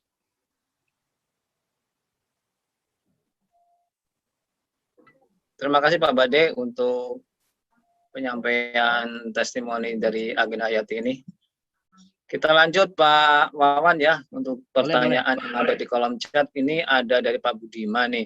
Pak Wawan, kalau untuk pembersihan lahan, bolehkah pakai Roundup atau racun rumput? Selanjutnya baru bisa pakai agen Hayati atau eco farming. Ya, saya jawab langsung ya. Ya Pak, silakan Pak. Ya, Jadi di awal sudah disampaikan. Jadi kalau kita ini di dalam aktivitas bertani ini ingin mencari keberkahan. Nah, kalau dengan keberkahan ini, insya Allah akan menghadirkan apa yang disebut dengan kemuliaan juga di dalam bertani itu. Nah, makanya dengan mengenal yang namanya eco farming, ya. Jadi eco farming inilah aktivitas pertanian yang ramah lingkungan. Ya, bagaimana caranya kita harus menekan penggunaan racun-racun yang bersifat dahsyat di dalam diaplikasikan ke tanah, ke tanaman maupun ke hasil produktivitas yang kita konsumsi ini. Nah, kita ini dengan eco farming akan menekan seminim mungkin supaya kita tidak menggunakan yang tadi disampaikan. Makanya doakan beberapa pekan atau bulan ke depan, insya Allah produk pengendali gulma pun siap di launching oleh PT BES. Dan ini untuk mendampingi petani juga semuanya. Dan residu yang ditimbulkan dari ini, itu tidak ada residu sama sekali, karena diambil dari ekstrak tanaman tertentu, mulai dari buah, batang, dan akar. Dan itu sudah berbentuk 100% larut dalam air. Dan ketika diaplikasikan 10 gram dalam 14 liter air, itu insya Allah ada yang disebut pengendali gulma selektif ya, untuk tanaman padi, ya ada non selektif. Nah, untuk misalkan gulma-gulma yang berupa semak di di lahan sawit, kemudian, nah itu insya Allah akan kita lengkapi semua. Nah, cuman kalau misalkan bagaimana kalau kita menggunakan herbisida sistemik nih sebelum eco farming, ya kalau kita dari tim konsultan sudah tidak merekomendasikan, karena bagaimanapun kita kembali lagi ke mudaratnya. Jadi dengan adanya mengaplikasikan yang namanya herbisida sistemik pada tanaman, pada gulma, ya itu sebenarnya meracuni tanah juga, meracuni tanah, meracuni semuanya. Memang simpel petani ya. Nah, makanya di sini bagaimana Pak solusinya? Nah, seperti kemarin ya, ada beberapa petani jadi melihat gulma di jagung itu. Jadi Bapak dan Ibu harus tahu gulma dulu ya. Gulma itu bukan rumput. Jadi kalau misalkan saya nanam padi muncul genjer, nah itu gulmanya genjer. Rumput bukan kira-kira genjer itu. Nah, saya nanam genjer di sawah, muncul padi, gulmanya apa? Padi berarti kan? Nah, berarti gulma itu apa kesimpulannya? Yang pasti bukan hanya rumput. Gulma itu adalah tumbuhan yang tumbuh tidak dikehendaki oleh petani. Nah, untuk mengendalikan gulma ini semua, insya Allah setelah Gen Hayati ini akan diproduksi juga pengendali gulma yang ramah lingkungan. Nah, ini masih dalam proses ya, perizinan, produksi semuanya. Jadi insya Allah semuanya PT BES nanti akan lengkap ini. Jadi para mitra ini tinggal mengedukasi petani saja bagaimana caranya lebih mengarah ke potensial ramah lingkungan. Nah, jadi intinya bagaimana Pak kalau penggunaan, ya itulah silakan dikembalikan ke yang bersangkutan. Saya tidak merekomendasikan lagi itu. Nah, itu bagaimana caranya? Ini lahannya luas Pak, bagaimana caranya? Yaitu dari tim konsultan ini kita sudah tidak lagi mau berhadapan dengan yang namanya racun-racun yang sudah membunuh baik itu gulma, mikroorganisme atau apapun. Saya sudah tidak akan tidak respect lagi dengan racun seperti itu. Jadi saran dari saya dengan adanya eco farming ini, ayo kita berpikir secara rasional gitu. Bahwa bertani itu tidak selamanya harus menggunakan racun. Seperti itu Mas Budi. Baik Pak Wawan, terima kasih untuk jawabannya. Jadi dihindari ya untuk pemakaian. Solusi sedang kita buat, kesimpulannya gitu ya. Baik Pak Wawan, mudah-mudahan bisa segera launching ya biar makin sehat pertanian di Indonesia ini. Ya. Ini ada lagi Pak Wawan dari Pak Zarkoni tanya, ini bedanya EcoPlant Protector sama ekosida ini apa Pak? Nah, ya. Langsung jawab ya. Ya, silakan Pak. Ya. Jadi di PT BES ini semua leader, semua mitra itu silakan punya wewenang ingin memasukkan barang ke PT BES ya. Dan itu semuanya owner ini terbuka nih. Jadi bijaknya owner kita itu terbuka untuk siapapun. Tapi nanti kembali lagi kepada mitra sebagai konsumennya, gitu kan. Nah, kalau agensi Hayati ini jelas teknologi mikroba ya yang berfungsi untuk menekan hama dan penyakit tanaman yang lebih mengarah pada ramah lingkungan. Nah, kalau produk yang tadi saya belum pernah mencoba, saya pun belum pernah menganalisis, belum pernah mengaplikasikan. Tapi Pak Wan sudah masuk ke sistem. Ya, saya jawabannya seperti itu. Saya belum pernah mencoba. Cuman adapun agensi Hayati ini, yaitu tadi kita dampingi eco farming dari bulan Februari ini ternyata sama-sama teknologi mikroba ini ternyata sejalan untuk solusi pertanian sehat ramah lingkungan.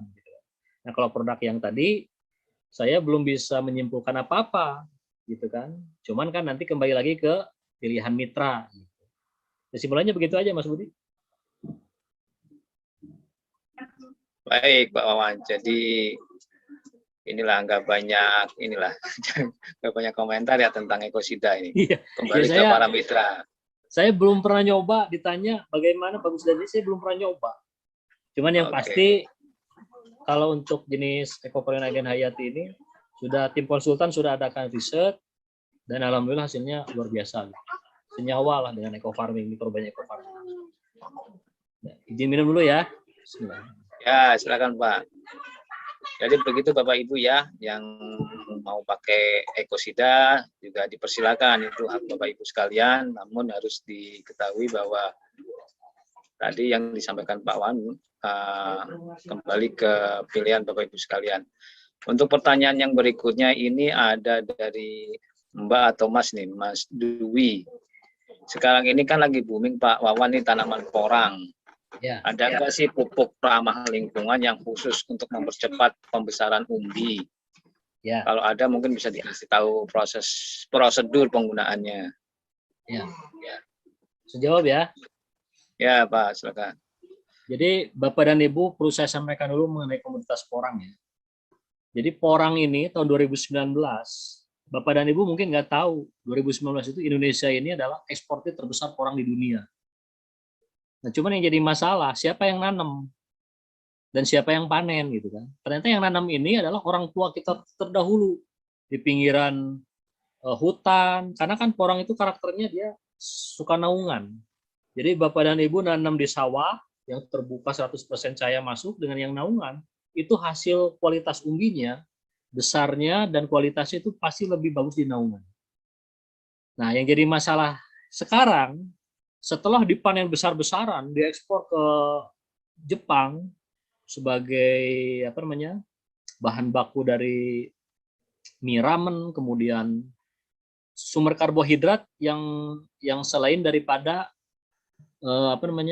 daripada umbi-umbian yang lain ya. Nah, ini biasanya dijadikan bahan baku makanan ya. Beda dengan Korea. Nah, Korea ini yang diambilnya itu Simplicia yang memang dalam 1 kilo itu paling berapa persen. Nah, itu untuk kecantikan itu beda lagi tuh dari porang ya. Nah, saya sampaikan dulu ya. Porang ini adalah permainan orang-orang besar. Hitungannya modal per hektar itu ya, satu periode penanaman itu 200 sampai 250 juta. 1 hektar. Nah, banyak orang yang nanam, ada yang dari spora, dari biji, ada yang dari katak, ada yang dari umbi, ada yang dari kultur jaringan. Nah, saya sampaikan, kalau Bapak dan Ibu pengen cepat hasil, nanam dari umbi. Umbi yang bobotnya 200 sampai 250 gram. Nah, itu silakan treatment khusus ya untuk hama dan penyakitnya agen Hayatinya, kemudian booster pemacu pertumbuhannya, eco farming, tapi eco farming pun kekuatannya ada di bahan organik di lahan. Nah, ini kalau kita mengaplikasikan eco farming ya, kemudian agen Hayati, kemudian umbi yang dipakainya 250 gram ya, bibit yang dipakainya ya, itu hitungan di dalam 6 bulan itu muncul 4 kilo. Beda kalau kita nanam dari kultur jaringan, apalagi dari biji spora, apalagi dari katak, itu 2 tahun. Nah, makanya apa cara-cara untuk meningkatkan mempercepat proses pembesaran umbi gitu. Nah, di umbi porang ini pun ada yang disebut dengan masa dorman. Masa dorman itu kalau sudah menghadapi kekeringan, itu pasti batang itu akan mengering dan akhirnya ya daun tidur gitu ya. Nah, tapi hasil pengalaman saya diskusi dengan para ahli porang, jadi mereka itu main itu di umbi yang sekilonya isinya 4 atau 5. Itu jauh lebih cepat, selama 6 bulan ke depan itu muncul 4 kilo minimal. Nah, makanya orang ini kuasai juga yang namanya pasarnya juga gitu. Jadi jangan kita nanam semangat, pasarnya bingung jual kemana gitu. Karena permasalahan petani Indonesia itu ilmu pengetahuan, modal, market. Nah, ini market ini banyak petani yang jago nanam tapi nggak bisa jual. Itu buat apa kira-kira gitu kan? Tapi kalau untuk secara budidaya, saya rekomendasikan setelah aplikasi sesuai brosur ya, yang ngikutin umbi-umbian sampai 60 hari di brosur eco farming ya. Tapi sebelumnya kita siapkan dulu di dalam di dalam lubang tanam itu ada pupuk kandang, karena pupuk kandang itu adalah bahan yang memang Allah ciptakan dari perut ruminansia. Ternak ruminansia itu yang mengandung banyak mikroba. Jadi ruminansia itu ternak memamah biak ya, yang punya empat lambung. Jadi ada rumen, retikulum, omasum, dan abomasum. Nah, itu kayak bakteri semua. Atau handuk ya, babat handuk, kemudian retikulum yang segi 6, ada omasum itu adalah perut jalak seperti kitab-kitab, dan abomasum adalah lambung sejatinya. Nah, itu adalah kandungan material organik paling terbaik dari seluruh sel organik yang ada di alam, adanya pada ternak ruminansia. Nah, itu untuk mendapatkan umbi yang bagus, kita harus punya ternak kotoran ternak dari ternak ruminansia. Nah, kemudian aplikasi agen hayati dulu ya, minus 5 hari sebelum ditanam, kemudian 2 hari berikutnya eco farming. Nah, kemudian ikuti sesuai brosur. Nah, nanti masuk bulan ketiga ya, kan karena di situ 60 hari ya, 30 hari pertama, 30 hari kedua. Nah, masuk bulan ketiga, kita tetap aplikasikan eco farming 2 pekan sekali dulu, sampai masuk ke bulan keempat. Nah, dua pekan sekali. Nah, nanti bulan keempat baru kita kendorkan cukup 1 tub per hektar untuk mengcover 1 hektar tanaman porang. Tapi NPK-nya kalau belum ideal harus dipenuhi 25-50%. Itu kunci keberhasilannya. Dan biang yang sudah difermentasi tidak direkomendasikan diaplikasikan ke tanaman. Kalaupun sudah terlanjur harus disiramkan ke media tanam. Sama saja hasilnya. Jadi adanya saya sebagai tim konsultan ini bukan membawa teori baru, tapi meminimalisir bagaimana caranya. Cara pembiangan eco farming ini, kalau kata formator agen hayati ini, kalau nggak ngerti fermentasi jangan coba seperti fermentasi itu. Karena apa? Jadi yang namanya biang yang sudah difermentasi, ditambahkan glukosa, aplikasi ke daun itu banyak yang bermasalah. Makanya kalau biang sudah difermentasi itu anjurannya harus ke media tanam saja. Nah, makanya kalau ingin aman aplikasi porang eco farming itu saya rekomendasikan 3 gram ya, 3 gram, kemudian masukkan ke dalam 100 ml misalkan pelarut air kelapa atau urin misalkan. Nah, campur, kocok secara homogen, masukkan ke dalam tangki 15-17 liter, aplikasikan ke tanaman. Itu insya Allah tidak akan menguning. Nah, ini produk bagus harus diikuti dengan SOP yang bagus juga. Dan alhamdulillah yang ikutin rekomendasi saya rata-rata hasilnya meningkat semua. Nah, makanya di sini trial and error saya ini sebetulnya sudah banyak gitu ya. Dan saya berikan secara free untuk seluruh mitra PTBes. Karena kunci keberhasilan itu adanya bukan di kesuksesan seseorang, tapi dari kegagalan. Nah, saya ini sudah siap berbagi kegagalan dengan semua mitra PTBes. Jadi apa yang sudah saya lakukan dari trial error saya itu saya siap berbagi. Gitu. Makanya inilah yang mungkin orang menilainya kok Pak Wan terbuka banget. Karena memang tugas saya itu. Saya untuk urusan ilmu tidak ada yang tutup-tutupi. Bahkan adanya pembiangan untuk tanaman dan pembiangan untuk media tanam, itu saya terus kuatkan di seminar yang ada di kantor setiap hari Selasa ya. Tujuannya apa? Kita tidak mau melihat lagi orang mengaplikasikan eco farming tanamannya menguning. Nah, karena di sini tujuan utama kita adalah dengan adanya pembiangan yang dari 3 gram atau 1/10-nya dalam 100 mili tadi, tetap efektivitasnya tetap ada dan hasilnya pun akan optimal. Nah, cuman yang jadi masalah sekarang, kita untuk keilmuan ini harus sama-sama berani mengosongkan gelas dulu. Nah, sampai nanti kita bisa menyimpulkan semuanya gitu. Ya gitu Mas Bri ya, silakan. Baik Pak Wawan, terima kasih untuk sampaiannya. Ini ada dari Pak Rahman Syah, Pak. Ini bertanya langsung via video. Beliau ada proyek kelapa sawit katanya. Kita langsung buka ya Pak untuk unmute-nya biar disampaikan langsung pertanyaan oleh Pak Rahman Syah. Pak Rahman Syah, silakan di-unmute, Pak. Tes. Iya Pak, silakan. Oke, terima kasih Pak Budi atas kesempatannya. Kebetulan saya praktisi di perkebunan kelapa sawit ya. Ya. Itu hama dan penyakit yang dominan itu Pak Wawan, satu hama ulat api. Ya. Yang kedua jamur ganoderma dan yang ketiga jamur atau penyakit busuk buah. Ya. Biasanya ini kelembapan tinggi dia. Ya. Nah, yang ingin saya tanyakan, jika kita pakai agen hayati bisa nggak dia dengan truck injection?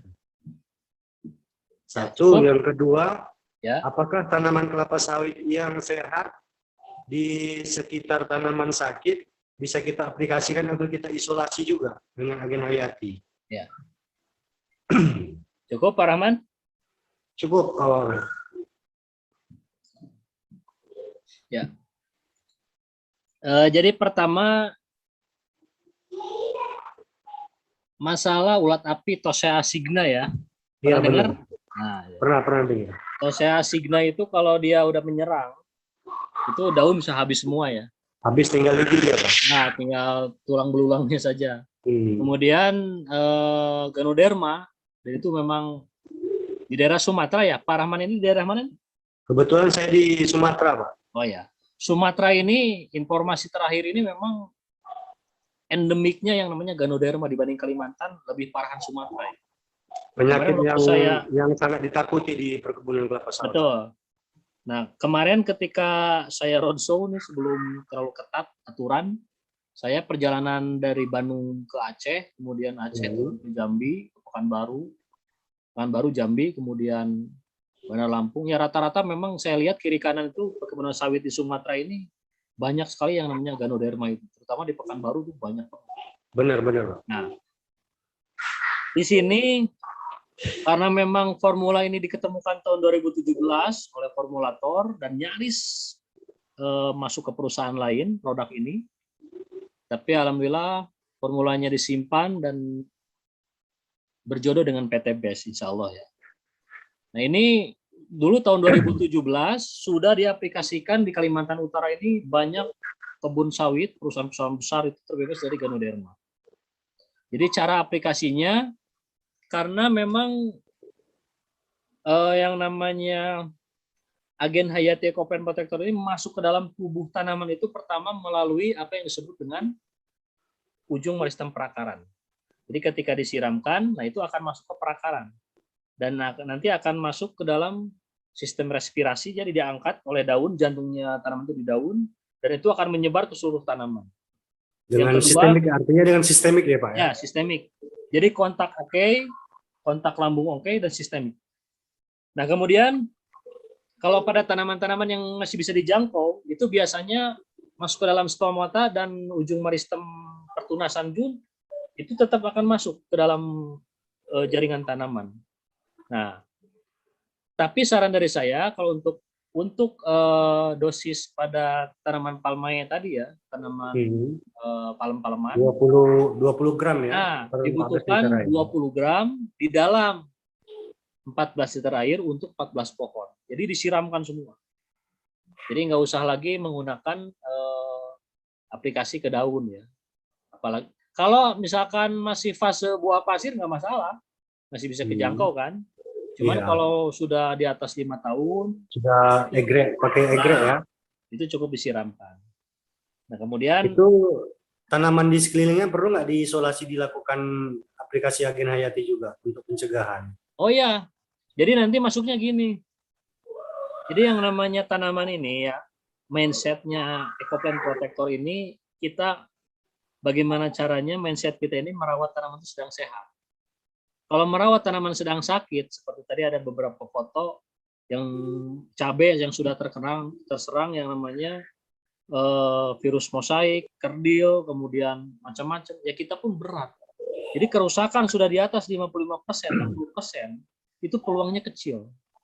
Dan kalaupun kita adakan agen hayati, emang panennya seberapa sih? Nah, makanya nanti mindsetnya adanya agen hayati ini bagaimana caranya tanaman kelapa sawit yang sehat itu kita protek dulu.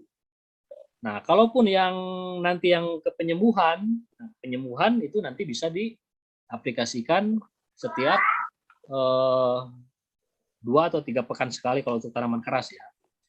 Nah, kalau untuk kuratif di tanaman horti dan tanaman pangan biasanya kan sepekan sekali itu kuratifnya. Iya. Jadi seperti itu Pak Rahman. Untuk yang penyakit busuk buahnya Pak, itu kita semprot busuk ke buah. batangnya bisa nggak? Ya, itu umur sawitnya berapa? Berapa ini? Umur 8 tahun. 8 tahun berarti tingginya udah di atas Sekitar 120 cm, 100, hampir 2 meter lah, 2 meter.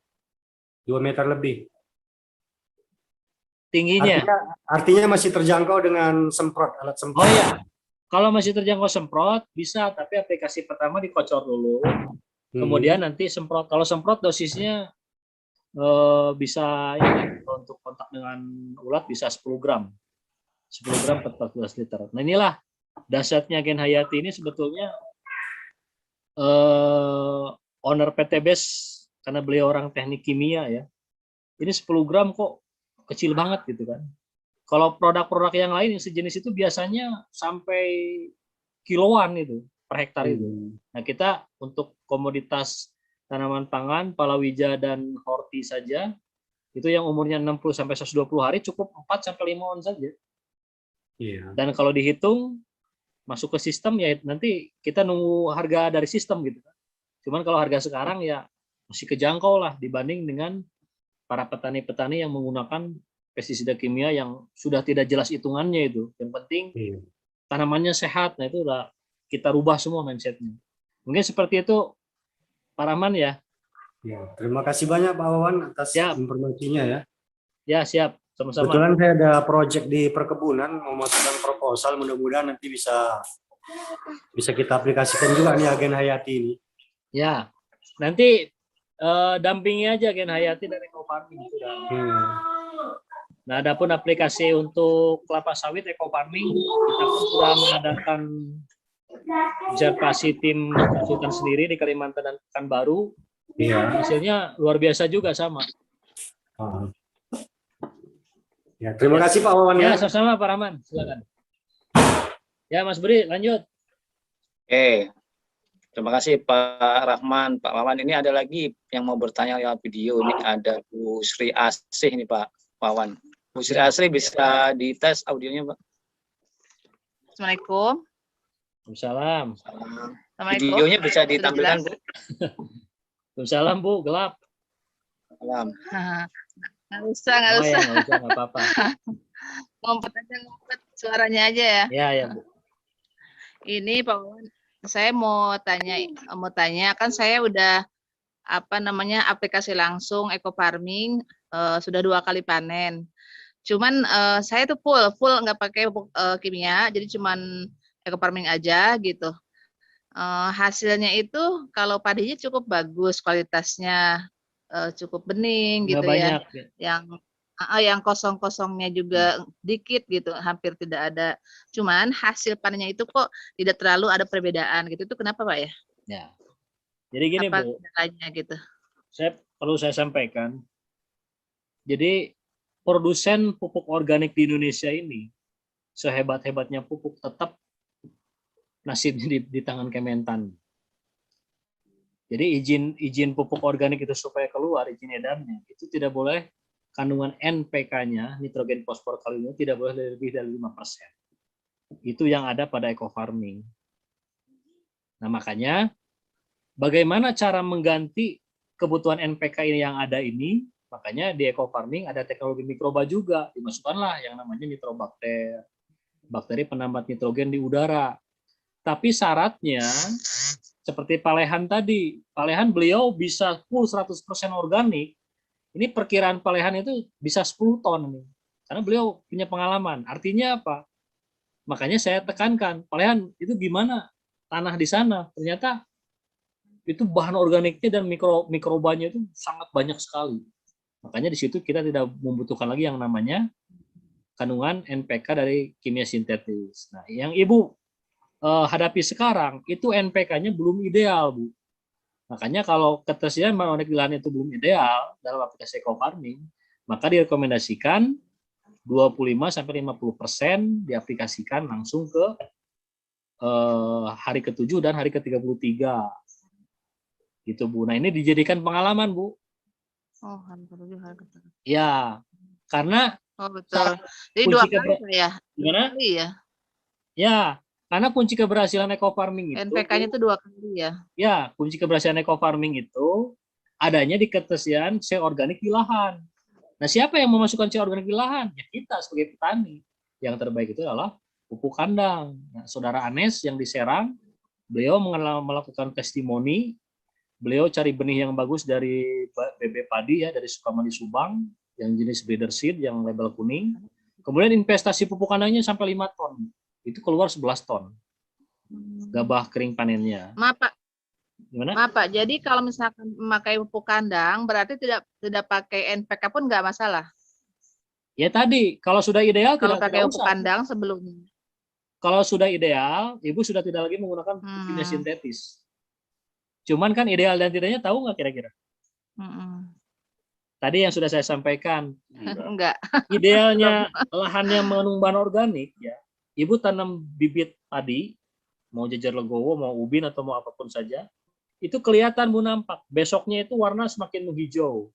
Kemudian cepat pulihnya, masa stressingnya itu cepat pulih. Nah kemudian anakan cepat berkembang, belum sepekan kok udah beranak lagi. Nah itu artinya ketersediaan bahan organik di lahan itu udah ideal. Nah di situ kita sudah tidak butuh lagi yang namanya pupuk kimia sintetis. Nah, seperti Pak Lehan ini, beliau 100% tanpa pupuk kimia sintetis, karena memang ketika diperlihatkan fotonya, itu memang sudah jadi sawahnya, Bu.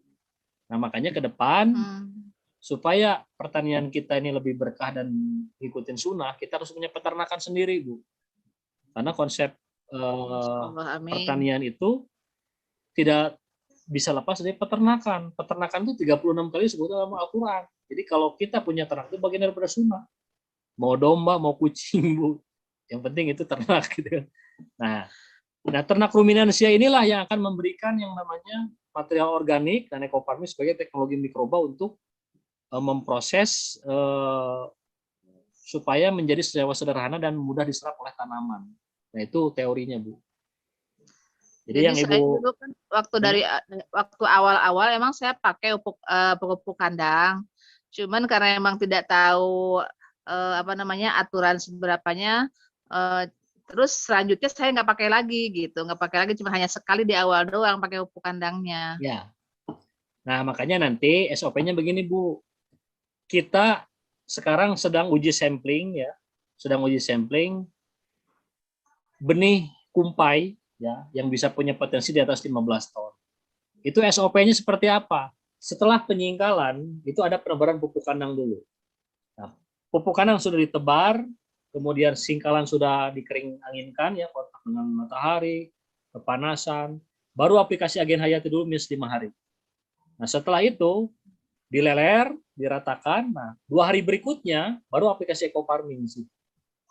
Nah, makanya SOP ini di setiap daerah karena benih sudah disebar di mana-mana, nah itu akan dijadikan nanti karena gini, insya Allah kumpai ini ke depan akan menjadi varietas padi unggul di Indonesia, Bu. Nah, insya Allah nanti kalau berjodoh bisa masuk ke PTBES. Nah ini sampingnya sudah kita sediakan dan itu SOP-nya beda dibanding dengan SOP yang bisa 10-11 ton. Karena ini 15 ton lebih spesial, Bu. Nah makanya ketersediaan bahan organik di lahan berupa pupuk kandang itu sangat menentukan. Jadi Ibu sudah menghabiskan pupuk kandang. Bibit unggul. Nah, bibit unggul, benih unggulnya. Nah, dari benih unggulnya itu sangat menentukan. Seperti itu, Bu. Ya, baik Pak, insya Allah untuk penanaman selanjutnya saya mau Sudah pakai save nomor si saya, Bu? kumpai. Bu? Sudah. Saya udah chat Bapak tadi. Udah chat Bapak. Oh iya. Saking banyaknya nggak tahu siapa yang ngechat. Ya. Terima kasih Pak Wawan. Ya, sama-sama, Bu. Mudah-mudahan petani seluruh Indonesia bisa berjaya dan lebih berlimpah lagi panennya berkat eco farming dan Agen Hayati. Amin, Bu. Terima kasih Pak Wawan. Doanya ya. Assalamualaikum warahmatullahi wabarakatuh. Waalaikumsalam warahmatullahi wabarakatuh. Waalaikumsalam warahmatullahi wabarakatuh. Terima kasih Bu Asri, ya Bu Sri ya yang sudah mau bertanya via video. Oke, selanjutnya nih ada lagi Pak Wawan di kolom chat, masih ada waktu, kita kasih 2 atau 3 pertanyaan lagi. Ini ada dari Pak Wagino, Pak Wawan. Di daerah saya kebetulan lahannya kebanyakan pasir. Kalau aplikasi Agen Hayati dan Eco Farming apakah bisa? Kalau bisa caranya bagaimana? Saran beliau kalau bisa jangan bahas tentang bibit padi atau yang lain, karena di wilayah beliau itu petani, kebanyakan petani sayuran, Pak. Ya. Jadi lahan berpasir daerah mana ini katanya? Ini beliau tidak menyebutkan daerahnya, Pak Wawan. Ya. Ya, saya jawab langsung ya. Ya Pak Wawan, silakan. Ya, jadi kita ini harus mengetahui apa yang namanya bahan-bahan media tanam ya. Selain dari tanah, ada pasir, ada lempung, ya, kemudian ada liat. Itu beda-beda. Jadi setiap tanah yang ada di permukaan bumi ini, setiap jengkal itu kesuburannya berbeda-beda. Nah, seperti pasir. Pasir ini adalah sering digunakan sebagai media hidroponik ya terkadang ya. Itu nutrisinya 0. Nah, cuman biasanya kalau di pesisir pantai biasanya mengandung yang namanya salinitas. Nah, salinitas inilah yang disebut dengan natrium klorida ya yang berupa garam. Nah, cara aplikasinya bagaimana? Nah, lahan berpasir ya, lahan berpasir itu jika di daerah pesisir pantai itu sudah dipastikan dia salinitasnya tinggi. Dan tanaman padi ditanam di pesisir pantai itu pasti anak-anaknya tidak akan berkembang. Karena apa? Karena keracunan yang namanya klor tadi. Klor itu bersifat esensial, mikro, aram mikro, tapi jumlahnya sedikit dibutuhkannya, tidak terlalu banyak. Kalau kebanyakan biasanya keracunan, makanya jenis-jenis padi tertentu itu tidak bisa berkembang anakannya. Dan dipaksa pun tidak bisa gitu ya. Nah, makanya ciri bentang alamnya lihat petani setempat itu komoditas apa yang bagus ditanam. Nah, biasanya komoditas yang apa namanya toleransinya tinggi terhadap salinitas ya, terhadap kadar garam tinggi itu biasanya bawang merah, cabai ya, kemudian semangka. Itu biasanya. Gitu ya. Dan cabai ini ternyata ada laporan ditanam di daerah lahan gambut itu dalam pH rendah dia pertumbuhannya luar biasa juga. Ternyata saya simpulkan famili genus Capsicae ya, Capsicae itu cabai, itu ditanam yang pH-nya rendah, ditanam salinitas tinggi, dia tetap hasil produktifnya meningkat. Nah, makanya di sini saran dari saya bisa lihat kiri kanan sebelahnya komoditas apa yang ada ditanam. Nah, biasanya yang lahan-lahan yang berpasir tersebut, ini berpasirnya tidak diceritakan pesisir pantai atau pegunungan ya, Mas?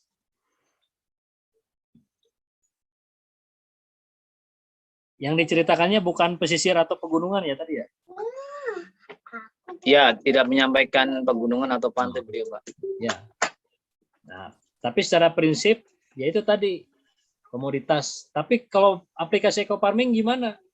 Ya tadi eco farming kalau di daerah lahan gambut itu saya tidak rekomendasikan lagi yang namanya penggunaan 30 gram pupuk kandang dalam 200 liter air. Karena lahan gambut itu 80% bahan organik semua. Nah, di situ kita hanya main di dolomit saja supaya ada peningkatan hasil ya. Karena gambut itu rata-rata 80% bahan organik semua. Makanya dengan adanya kandungan bahan organik tinggi, itu akan memacu mikroba yang ada di alam ini, akan memacu dekomposisi secara besar-besaran, akhirnya menyebabkan asam organik semakin meningkat. Nah, itu teorinya lahan gambut ya. Makanya pH-nya rendah, bersifat asam. Tanam semangka, daerah asam, itu bisa pertumbuhan subur, cuman ketika pentil pasti gosong dia. Nah, itulah pentingnya pH ya, power of hidrogen atau potensial hidrogen. Jadi angka pH inilah sangat menentukan keberhasilan dalam budidaya, salah satu parameternya. Gitu Mas.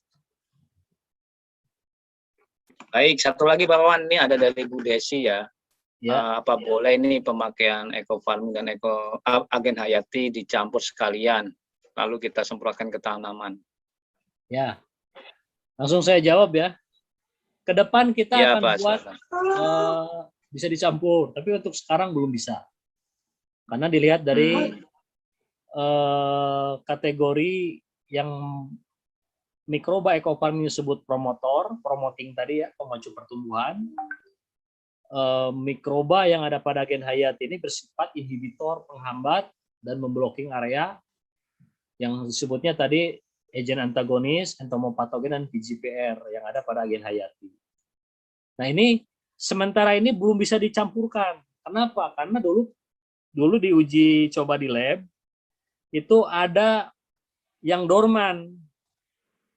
Sehingga kita tidak merekomendasikan harus dicampur. Tapi rekomendasikannya adalah harus ada jeda 2 hari. Jadi aplikasi agen hayati dulu lebih awal, baru eco farming 2 hari berikutnya. Dan nanti mikroba eco farming ini akan diproteksi oleh agen hayati gitu. Jadi intinya untuk sementara ini kita belum bisa. Nah, jangankan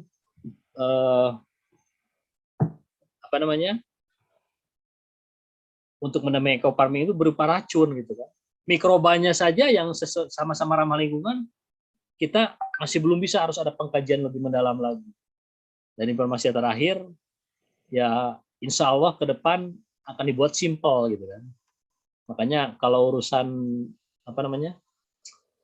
pengadaan pupuk ya, seperti kita ini sering berdiskusi ya dengan tim risetnya agen hayati ini. Kita ini untuk memupuk lahan 1 hektar itu cukup 1 kapsul NPK saja. Cuma udah pasti akan menjadi kontroversi ini. Nah, tapi ya adanya agen hayati yang simpel, yang simpel juga, ini kita alhamdulillah tidak keluar daripada aturan regulasi yang ada ya. Cuman dari keunggulannya kita tahu, kelemahannya pun kita harus tahu. Nah, seluruh mitra ini harus tahu kelemahan agen hayati itu apa, kelemahannya apa, eco farming pun keunggulannya apa, kelemahannya apa, itu harus tahu semua. Nah, contoh, agen hayati kelemahannya apa? Emang pohon produk bagus ada kelemahannya? Ada. Bapak dan Ibu bikin 10 gram dalam 14 liter air, simpan 24 jam, itu sudah jadi racun, itu sudah jadi kelemahan. Sudah tidak bisa lagi diaplikasikan ke tanaman. Nah, makanya harus tahu semuanya nih, apa keunggulannya, apa kelemahannya. Seperti itu. Mas Budi? Baik Pak Wawan, terima kasih. Ini banyak pertanyaan yang belum bisa terjawab ya, berhubung waktunya sudah jam 22:15. Mungkin ada closing statement dari Pak Wawan nih. Oh iya Pak Wawan, ini ada beberapa tadi peserta yang minta nomor gabung di grup Telegram Pak, sama di grup WhatsApp nih. Bagi yang belum bergabung mungkin hubungin Pak Wawan saja ya. Boleh, nanti saya kasih nomornya ya. Langsung Mas Budi ya.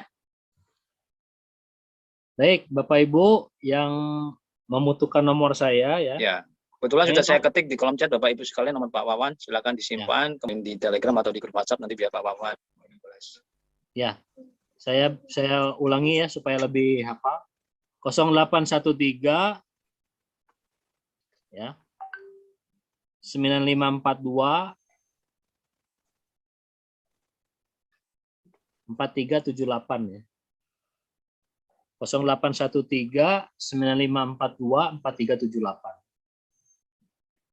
0813 9542 4378. Nah, nanti jadi grup konsul hama dan penyakit yang di dalamnya membahas tentang ekofarming dan hayati ini cukup saya batasi sampai 21 saja grup. Jadi nanti siap-siap dimasukin beberapa mitra ke grup yang sudah ada ya. Karena kan di dalam grup itu kan ada yang coba-coba, ada yang bukan mitra. Karena data basicnya dari Telegram nih.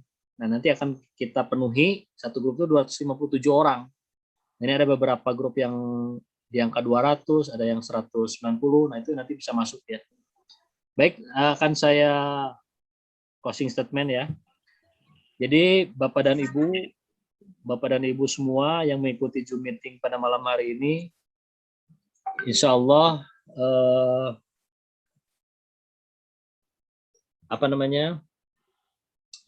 menjadikan bahwa sebagai mitra PTBS ini adalah bagian jalur ibadah kita salah satunya ya. Karena PTBS ini selain pejuang anti riba keluarga, juga sebagai pejuang konservasi lahan di Indonesia. Dan ini sampai sekarang sudah tidak ada yang peduli, Bapak dan Ibu semua. Makanya di sini tim konsultan, para produsen sarana produksi yang mensupport produk-produk yang terbaik untuk pertanian sehat ramah lingkungan. Kita satu visi dan misi bahwa pertanian di Indonesia ini tetap harus berlanjut, tapi lebih mengarah ke solusi pertanian sehat dan ramah lingkungan. Bapak dan Ibu sudah tepat di sini, jadikanlah ini sebagai ladang ibadah kita, karena kita tidak hidup selamanya. Mudah-mudahan umur yang tersisa ini masih bisa bermanfaat untuk orang yang lain, terutama untuk mengedukasi para petani. Karena konsep ilahiyah mengenai tentang pertanian itu ada ternyata. Bahkan di dalam statement awal tadi bahwa tugas kita, tugas manusia itu untuk menyediakan pangan aktual itu harus dengan cara yang benar. Yang diri di sana ila ta'am, hendaklah setiap manusia memperhatikan makanannya. Di surat Abasa sudah jelas, semuanya sudah jelas. Nah, saya pun tim konsultan perlu kendaraan yang tepat. Dan insya Allah ini PTBS kendaraannya tepat. Nah, disinilah kita sama-sama berjuang untuk terus mengedukasi para petani. Mudah-mudahan para petani hatinya semakin terbuka di dalam menerima